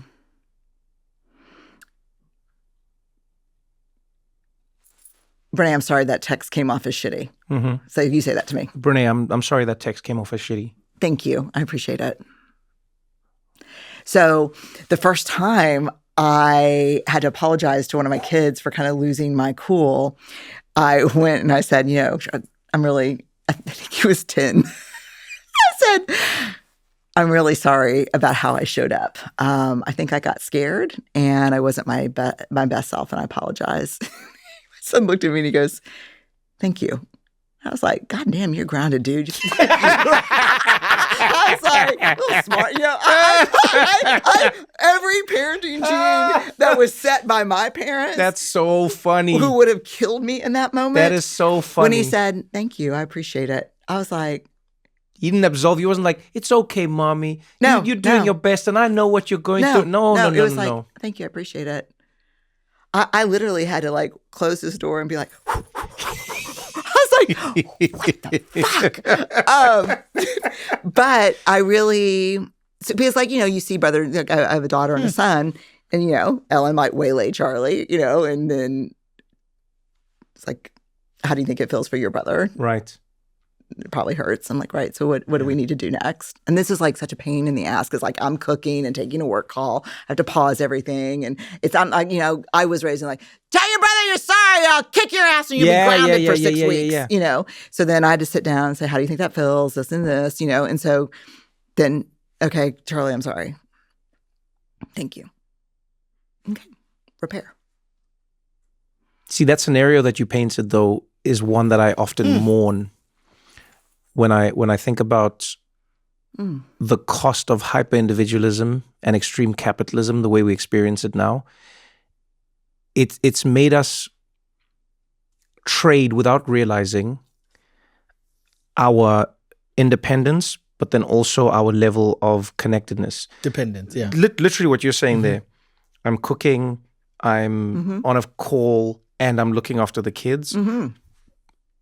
And then I can't help but extrapolate that to everything in society. I go, how many people are cooking, taking a call, looking after the kids, and then we expect them to be more patient in traffic? Do you get what I'm saying? This is how my bucket gets full, actually. That's what I'm saying. That's exactly what I'm coming to. This is my rage bucket. There you go. Because you're cooking, you're taking a call, you're looking after the kids, and then on top of that, you got your work. You're cooking, you're taking after the kid, and you got this. You're cooking. You get what I'm saying? And you got the patriarchy and fascism. There you go. Yeah, like whereas when we look not to like some magical concept, to a thing that many peoples were doing all over the world, I'm constantly shocked at how few adults you need to look after groups of children. Yes. We take that for granted. Even now, people have a babysitter for their child. A babysitter for a child. That's true. You know that you go to places where one adult can look after like a squad of like 15 to 20 kids and it's fine. That's how I was raised. It is fine. But we've forgotten what that load does. Like if you live in a community, if we didn't, and I understand why these things exist, but if we didn't live in a community where, you know, like the emotional boundaries between our spaces also like enforced our physical ones, you realize like one person could cook and go like, I'm gonna cook, and now all the kids are in one place. And then the person who's looking after all the kids, and then other people are helping with the cooking, and then other community. Yeah, but people sometimes treat it like you're pitching like a weird commune type. But I'm like, but we used to like do this. We had the ability to do this, and life is a constant balance between how much do I have to myself, time, privacy, etc., and how much do I get to bear with others because it's necessary. Yeah. And if we get that balance wrong, and I think we're getting it wrong, especially in the West, what it then means is your bucket is going to fill up so much faster, and we're just going to have less time to be, because everyone is doing the work that each person needs to do, when one person could have been doing a bunch of work for a bunch of people, giving them time off, giving them... You know where I realized it, funny enough? One of the craziest realizations for me? I love speaking to people who've been married for long, and people who've been divorced, and people... One of the most fascinating conversations I had was with a man who got divorced. Him and his wife were married for like 25 years. They got divorced. And he even said, he was like, the reason I asked him was because we were in the same vehicle being transported to a hotel, and he was on a FaceTime with his ex-wife, and they were laughing and chatting and blah, blah, blah, and share, blah, blah, blah, blah. Okay, bye. And then we started talking, just conversation. One thing led to another, and he was like, oh, no, I'm divorced. That's my ex-wife. I was like, damn, you guys seemed pretty cool. He said, yeah, I'm really lucky. We had a great divorce, as great as a divorce can be. He said, but now we always joke about how we're living our best lives, me and her. And I was like, what do you mean? And he said, because we didn't realize the whole time when we were married that we didn't have to do all the work together. We could give each other a break, and one of us could work and one of us could rest. And he's like, now we do that. So now when I'm working with the kids, she's completely free. When she's working with the kids, I'm completely free. And we joke and go, why didn't we do marriage like this? Because one of the things that drained them was the fact that they were constantly doing it. They were up at night. Then they were at school things. Then they were at, then they were at, then they... So both people are getting tired doing a job that one person can do. And then when they now split the labor, they're living their best lives. That's true, actually. And my brain genuinely finds these connections through all things in society. Genuinely, like all things in society. We don't understand how much we can be helping each other with just things, but we haven't been sold that as a feasible way to live. And then we wonder why we experience the effects that we do. I mean, I think that's true. I mean, Steve and I will be together for 40 years. My husband? Yeah. So what was this whole flirting thing about then? Well, were we flirting? I thought we were going somewhere, you and I.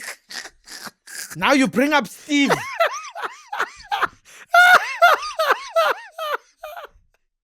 You really have to be careful about how. Wait, I want to know what was flirting.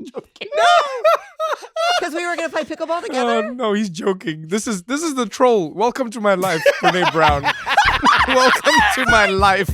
I mean, if I have to flirt with you to get you on the pickleball court, I'm not above that. Oh man, Eugene. Goodbye, Steve. Don't press anything. We've got more What Now after this. This message is a paid partnership with Apple Card. Imagine this. You're at a checkout counter. You're ready to pay when you realize you don't have your wallet. Dun, dun, dun! You could drive all the way back home and you could get it, but you remember that you have your Apple Card on your iPhone. So you can tap to pay with Apple Pay. Imagine that. No need to carry a wallet. But one of the things I do like about having my card on my phone is we live in a world where you lose your card and then you don't know where it is. And then you're like, what do I do? Well, if your phone is connected to your card and your card is connected to your phone, you know what's going on. The best thing about having the Apple Card connected to your phone is you know what every transaction is. Like sometimes you're like, what did I spend this month? The Apple Card will show you. One month, I had spent an obscene amount of money ordering videos online. Just videos. They were just videos. What kind of videos? That's not the point. Sure. The point is, I knew that I didn't want to order those videos anymore because I'd spent too much money on it. It was videos on how to not spend money online. I felt like I'd been duped. Point is, Apple showed me what I was spending my money on, and I was able to change my spending habits, and you can do it too. I earn up to 3% daily cash back on every purchase with my Apple Card. That's unlimited daily cash back, no matter where I shop. What a refreshing change of pace. Apply for Apple Card in the Wallet app on your iPhone. Subject to credit approval, Apple Card issued by Goldman Sachs Bank USA, Salt Lake City branch. Terms and more at applecard.com.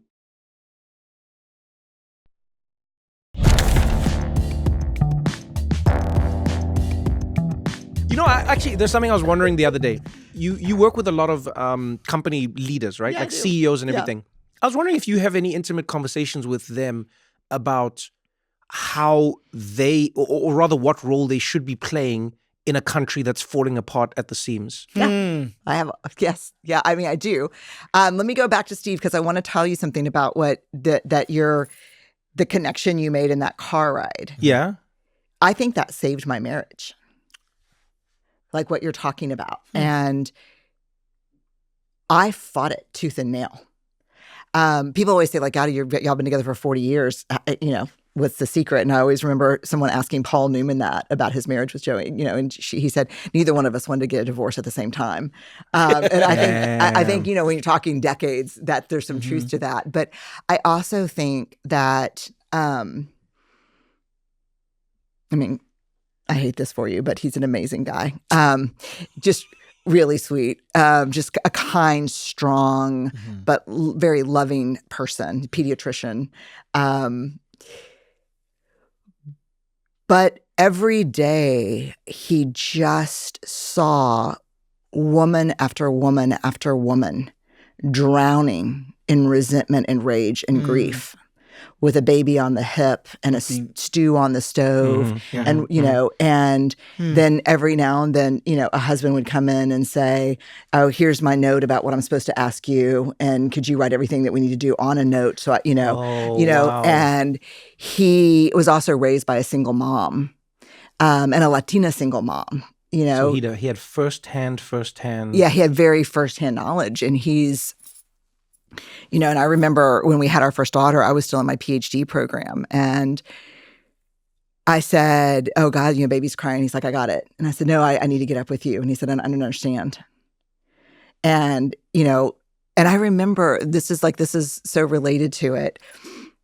I remember going to a therapist before we even had kids and said, I think I'm going to get a divorce. Like, I just don't think this is working. Wow. And she said, I could see that. And I said, right?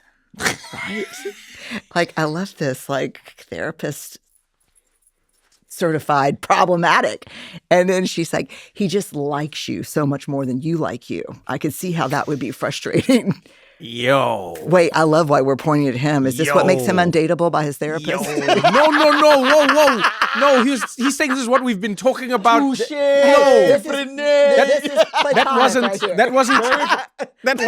wasn't an accusatory snap. That's like, you hear this? That's what he's saying. With I read that more as like, no. We've had this conversation. No, that's his. That's his like.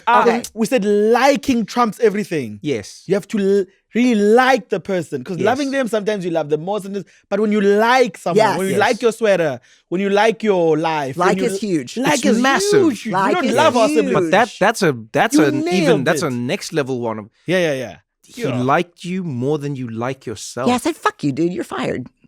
Damn. I'll find another therapist. But it was true. And I think part of it was, I think coming from a single mom in a pretty racist San Antonio, and a Latina single mom who was hustling and grinding, and then I'm getting my PhD. When I told the program director at the time that I was pregnant, his first line was literally, we thought you were going to be someone. Jeez. Yeah. And so I think for Steve, he just thought, you're racing to find a spot under the buckets. You're waiting for the buckets to fall and then running under them to catch the shit as confirmation about what you're afraid of.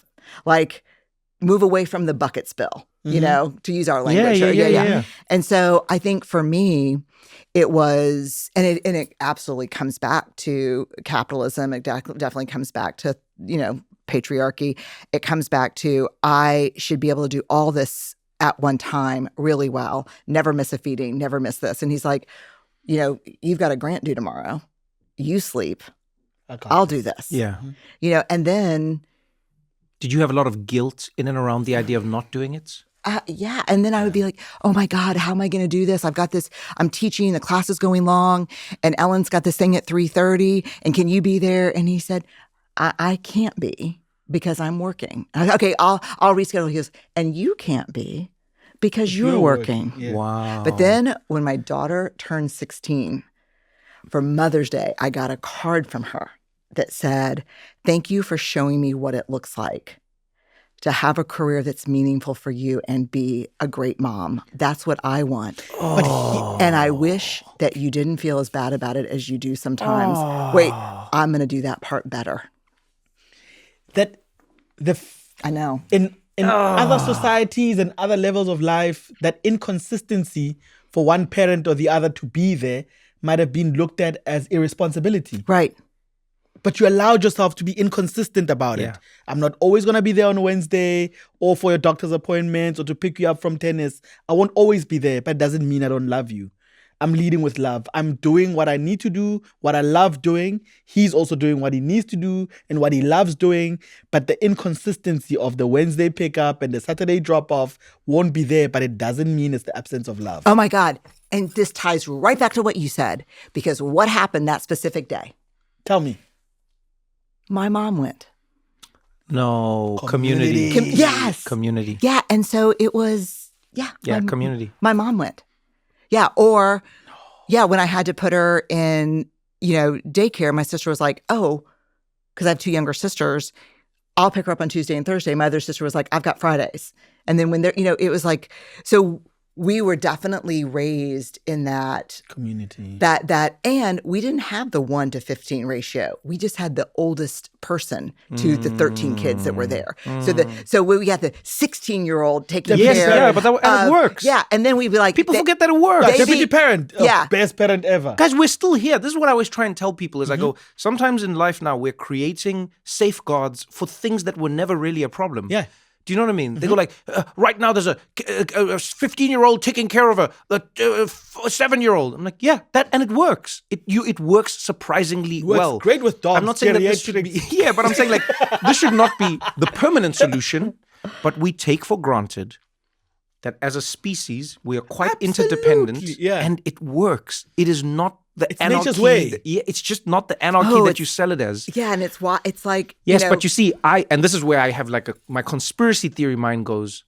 You cannot show people that it works because then they will not participate in an economy. They won't buy the shit they need to make it look perfect. Because if you learn that your mom or dad is willing to take care of your kids on certain days, why are you now dipping into an app that finds babysitters for you? Why are you doing aftercare? If you know, did you know, this is going to blow your mind.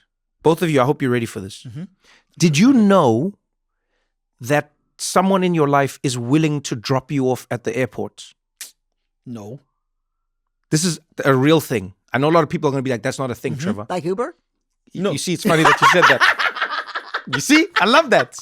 I got it from both sides. Who are you? You see, but you see what they've done? No, I know. But this is what they've done. I know. What they've done so well is they've made us replace ourselves as the default, and now we've thought of the service as the default. That's true. We've replaced each other as the default. Or here's what's the other thing that's happening is I feel bad. Yes. Because I couldn't pick you up on Wednesday. Yes. So what I'm going to do is I'm going to take my 8-year-old for a splurge at the cosmetic store so she can get 8-year-old facials and 8-year-old lipsticks. I mean, it's like but I hate the late stage capitalism thing because it's just true. But what are we going to do? I mean, no, what do you do? I think here's the thing that I try and tell people, and that's why I haven't forgotten my question to you. When I have the opportunity to talk to like CEOs or big companies, anyone, I genuinely ask them this question and I say, do you realize, I understand that you live quarter to quarter. I understand this. So maybe you're not the person to speak to, but you do realize that society doesn't live quarter to quarter. And over the long term, you will have fewer quarters because at some point, society is going to turn against you. I don't know when. But I know that they will, because what you're doing is unsustainable. It is unsustainable. We now live in a world where we don't even own things that we buy. You ever think about how crazy that is? You buy music now. Have you ever read the terms and conditions? I do this to myself sometimes just because I'm entertained. It'll be like new terms and conditions, and then I go read it. You know now on many streaming services where you buy... I'm not saying you have the streaming service, not Netflix. You buy an album or you buy a movie, buy it. You know that you're not buying the movie. You're buying the right To watch it. To watch the movie or stream it as long as that service exists. That's right. Yeah. So if they go away, the money goes as well. Yeah, but you don't know that. You think you are buying Bad Boys, the movie, and you have it. You do not have it. You don't even have the right to give it to your friend to watch anymore. We live in a world where now we're not even... This is like the furthest stage of late-stage capitalism. It's like para-consumption. That's what I mean. Is like before, at least it was like, okay, capitalism's bad, but at least you were getting what you bought. You got shit. You were getting what you bought. Now they're like, no. You do not own your car. You do not own your music. You do not own... And they will keep finding more and more ways for it to happen. And we don't realize that the infinite of... I tell leaders this all the time. I go, at some point, it's going to come to you. Trump is a byproduct of this.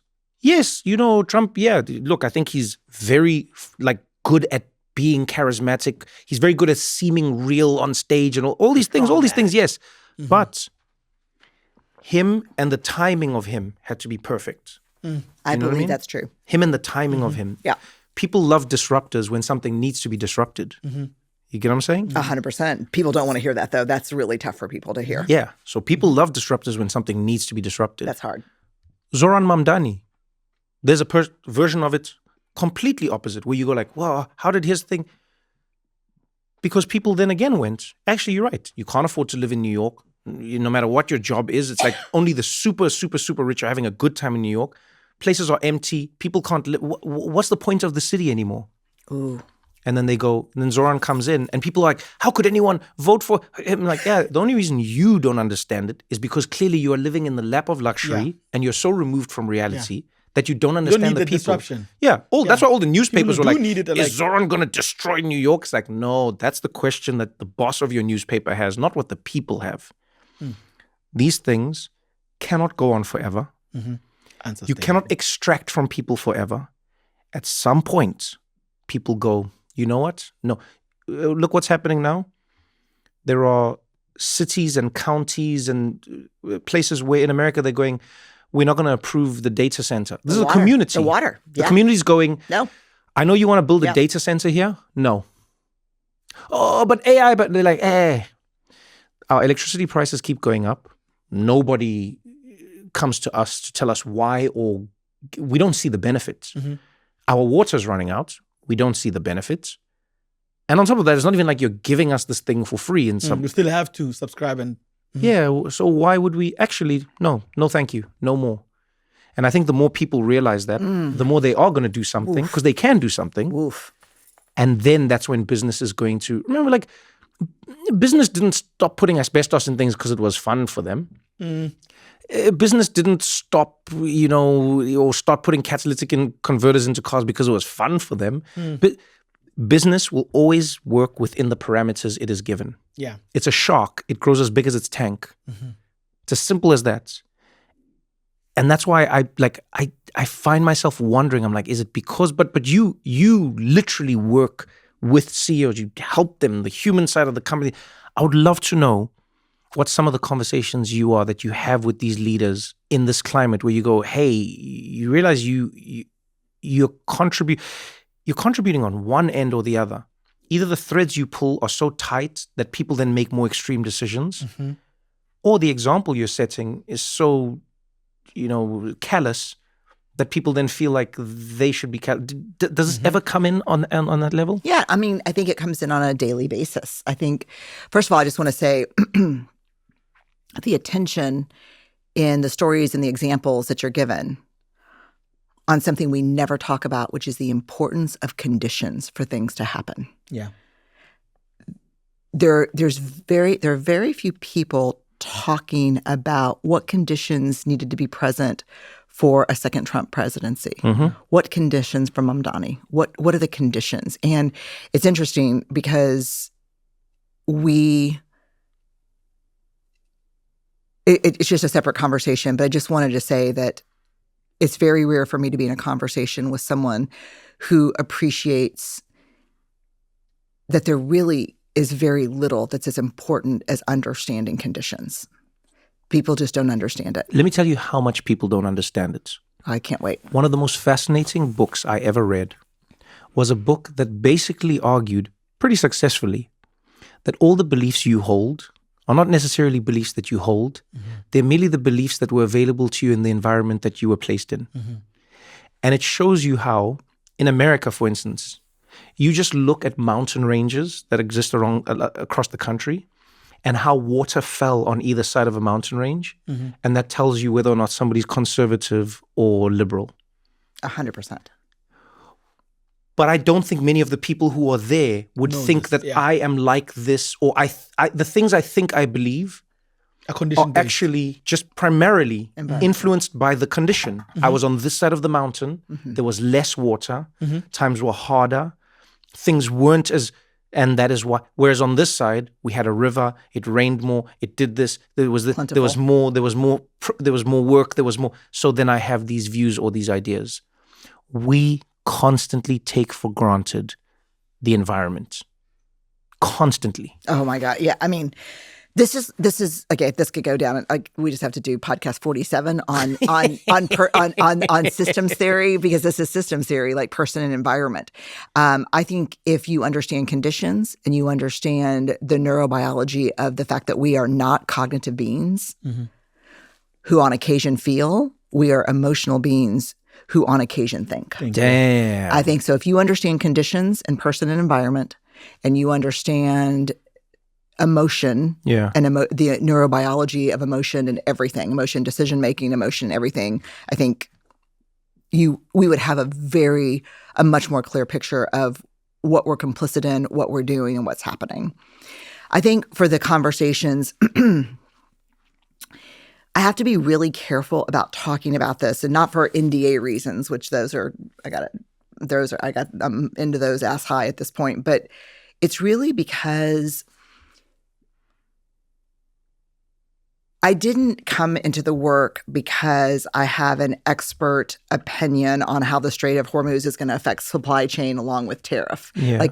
I have to understand that stuff because I'm mostly just sitting in a meeting trying to understand if a group of people at a table can work well enough together and have the grounded competence to make hard decisions together that are, I think a lot of times people who know me well will say, is your work kind of just a Trojan horse for making people kinder and braver to each other? And I'll say, no, it's really about supply chain, because it's not really. And so for me, I have to be careful because the assessment process for me to work with someone starts with the first question of, you want me to come in and make people braver?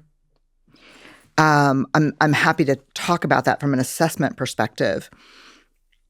The opposite of courageous leadership is not fear. What gets in the way is armor. Where, people who are afraid every day and they still do brave things. The opposite of courage is armor. How do we self-protect and armor up when we're in fear? That's what drives bad strategy, bad human interaction. And so if they're like, okay, we're willing to talk about armor in our company and how we armor up. And I said, great, then I'm going to talk to the people with the least formal power and ask them why armor is required here. Oh, geez. The vulnerable ones, yes. Right. I'm going to ask the people that don't look like everybody else, that have the least proximity to power. I'm going to start there. And so I'm really only working with CEOs who say, ask anything you want of anyone you want. Oh, interesting. We need more strategic risk-taking. We need people to be braver. We need more collaboration. We need more productive challenge. I can't have people on teams who are afraid to challenge their boss. Right. So I'm like, great, then this is a good fit for me. So what I would say in general and what I see working across companies globally right now is if you are trying to create a place, a culture. And it's interesting because the work that I do, you would think because that's where we start, we would measure culture. But actually, the first things that change when we go into a company, probably not surprising, but counterintuitive to some, is actually performance gets stronger. Wow. When you create a workforce of people who feel seen and respected and heard, performance just sky. And that's whether I'm working with a soccer team or I'm working with a manufacturing company. It doesn't matter. When people feel seen, heard, and believed and trusted, performance goes through the roof. Wow. You cannot stop true, people. yeah. Right. So I'm not for everyone because We are going to talk about identity. We're going to talk about power. We're going to have all the conversations you're not supposed to be having right now in organizations. Because if you want to drive performance, we need to talk about that. Because let's say I'm leading a team and we're the AI adoption team. Right. It will never work unless you trust me enough to productively challenge what I'm saying. Yeah. If you say, hey, Brené, I'm really excited about what you're excited about, based on the data I have, I don't think this is going to work. I'm like, okay, Trevor, go. What do you see that I don't see? But I have to believe that I can do that. You have to believe that you're respected and trusted and that your opinion matters, and there won't be the moment where you're vulnerable and then you'll pay for that later with a promotion or a performance review. So what I always say about the people that I'm working with are these are normally CEOs who care more about winning than their ego. They are willing to have very hard conversations about identity, very hard conversations about power, the misuse of power. They really want to win on all fronts, and they believe that winning will require human beings who are respected and deeply connected. They're not playing not to lose. They're not playing that is the metaphor. They're not playing not to lose. They're playing, and the hard thing is, even right now, if we go into a company that has a lot of success, it is the nature of the C-suite to see the flag planted on the top of the mountain and say, protect the flag. Protect the success, protect the stock price, protect the organic growth, protect the revenue. What's interesting today is that mountain is crumbling from the bottom up. So it is full of crap. The fault lines are geopolitical instability, competition, market change, AI. So you can protect that flag, but as you're protecting it, that mountain is just coming down and down and down. So as a leader right now today, the only choice you have is to look for the next peak and go. And you don't jump from the top of one mountain to the top of the next mountain. You jump from the top of one mountain to the side of the next mountain, and you're holding on like this. And all the people you lead are tethered to you. And You're taking them with you. You're taking them with you. And I mean, let's just be honest. Like, I think y'all are smart, fun, but I'm going to take my chances going alone if we have to leap. If you and I have to, if the three of us for some reason have to leap out this window, I'm going to be like, I hope I see y'all again on the pickleball court. But it actually doesn't work, because if you're my team and the three of us don't make it together, the survivor is useless. Then the survival's useless. So then we have to be like, oh, shit, man, we have 5 minutes. The three of us have to go together. How do we think we do it? Damn. You know, and no idea can be stupid. You're like, we find a giant crane and we swing from it. And then I can't say, shut the fuck up. I'm like, okay, what kind of crane? And this is why I was hoping I could work this in. This is why you saw the world full of people crying and cheering for Artemis too. What we saw were 4 people from very different lived experiences who looked different, loving each other, kind to each other, needing each other, facing complex challenges together and winning. And definite uncertainty. Defined by uncertainty. Yeah, 100%. That was the bedrock of it all. That was the And I'm lucky enough to have taken those 4 folks, along with all the Earthbound astronauts at the time, through Dare to Lead. Wow. And what I can tell you is, when they're problem solving, if you're like, okay, we're on the 20th floor, we're going to have to go. We're going to have to get out the window, and we're going to have to go, and then we have to stay together. When you're sitting at the table and there's thousands of engineers that are involved in something like Artemis 2, and not just engineers, just When someone says, we build a giant crane and we hang it from a cloud, no one says, dude, shut up. They're like, tell me about the crane. What's the crane made of? The guy goes, Legos. The woman goes, okay, Duplo or Legos? Like, it's trust. They're willing to venture into the unknown. They are willing. Tell me more. Tell me more. That? Yeah. What would happen if, Yeah, what is that? Because then all of a sudden they go, okay, so what? Let me play back, which is one of my favorite tools that we teach leaders. Let me play back what you're saying. We're going to build a giant crane. Yes. It's going to be out of Legos at the bottom, but Duplo at the top. It's going to swing from a cloud, and it's going to grab the capsule and get it upright before the Navy can get there and get them out. Is that what you're saying? And you're like, that's what I think we could do. Okay. Don't we have something like that? Don't we have a clown hook crane over in Payload that we were working on a couple of years ago? And the guy's, yeah. I mean, it's not a giant crane, but it does operate with a lever like a crane. Okay. So Playback. Playback. Because what happens a lot of times, especially in feedback, is I say to you, here's what I think is going wrong. I think you are doing incredible work. You're saying yes to too much, and you're not able to deliver everything on time because you're saying yes across all these meetings. I want to help you set the right boundaries at the right time. And you're like, okay. And I said, no, Eugene, play back what you think you're hearing. Oh. And then you say, I'm an asshole. I'm going to get fired. Because that's a lot of times what people... I won't be here for long. Right. Yeah. Okay. So what you heard me saying is if you carry on this way, you're not going to be here for long, right? So we need to do this again then. Because what I'm saying is you're doing excellent work. You're taking on too much. It's not good for you. And there's no way you can deliver against those things. Play it back again.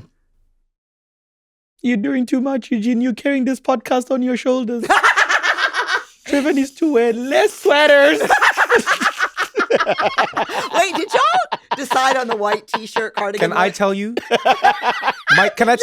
My greatest joy in life? My greatest joy You should come to your office. is when I'm wearing the same outfit as one of my friends because they hate it. You don't know. I walked out of my apartment and Eugene was there, and I literally I was like, cardigan boys, and his face dropped. You could see Eugene was like, I get so happy. I'll start singing to my friends sometimes. Like if I see them and we walk out and wearing the same thing, I'll be like, my best friend, the best friends forever. And they're just like, I hate this with a passion. You have no idea how this has messed up the algorithm, because since we started shooting this season, I was monitoring the outfits. I was like, okay, t-shirt, jacket, shirt, t-shirt, jacket. The algorithm. Yeah, I knew. So today I timed it properly. Monitor my algorithm. Yes. There's an algorithm here for outfits. And I was like, okay, colors. What are we going now? A bit of taupe here, brown. Okay, now we're going earth colors. And I was like, okay, so a kind of blue and a white, a lot of vibrancy and color and sweater is totally off of my algorithm. Then I was like, there's no way. This is not your normal fit? No, nowhere close. Then I was like, I calculated properly. I was like, I know this is not going to happen. He's not going to be wearing anything that has a hint of blue and brightness on it. And why would he wear a jersey or a sweater after all of this time? Because he hasn't done it. We've been, never. You know why you ended up here, Eugene? Is because you were trying not to dress like me out of fear.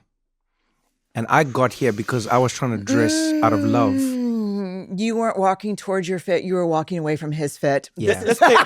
And that's how we ended up here, my friend. We did the playback in real time. I hate you. You just invited me back. But I'm going to tell you I'm going to confess something.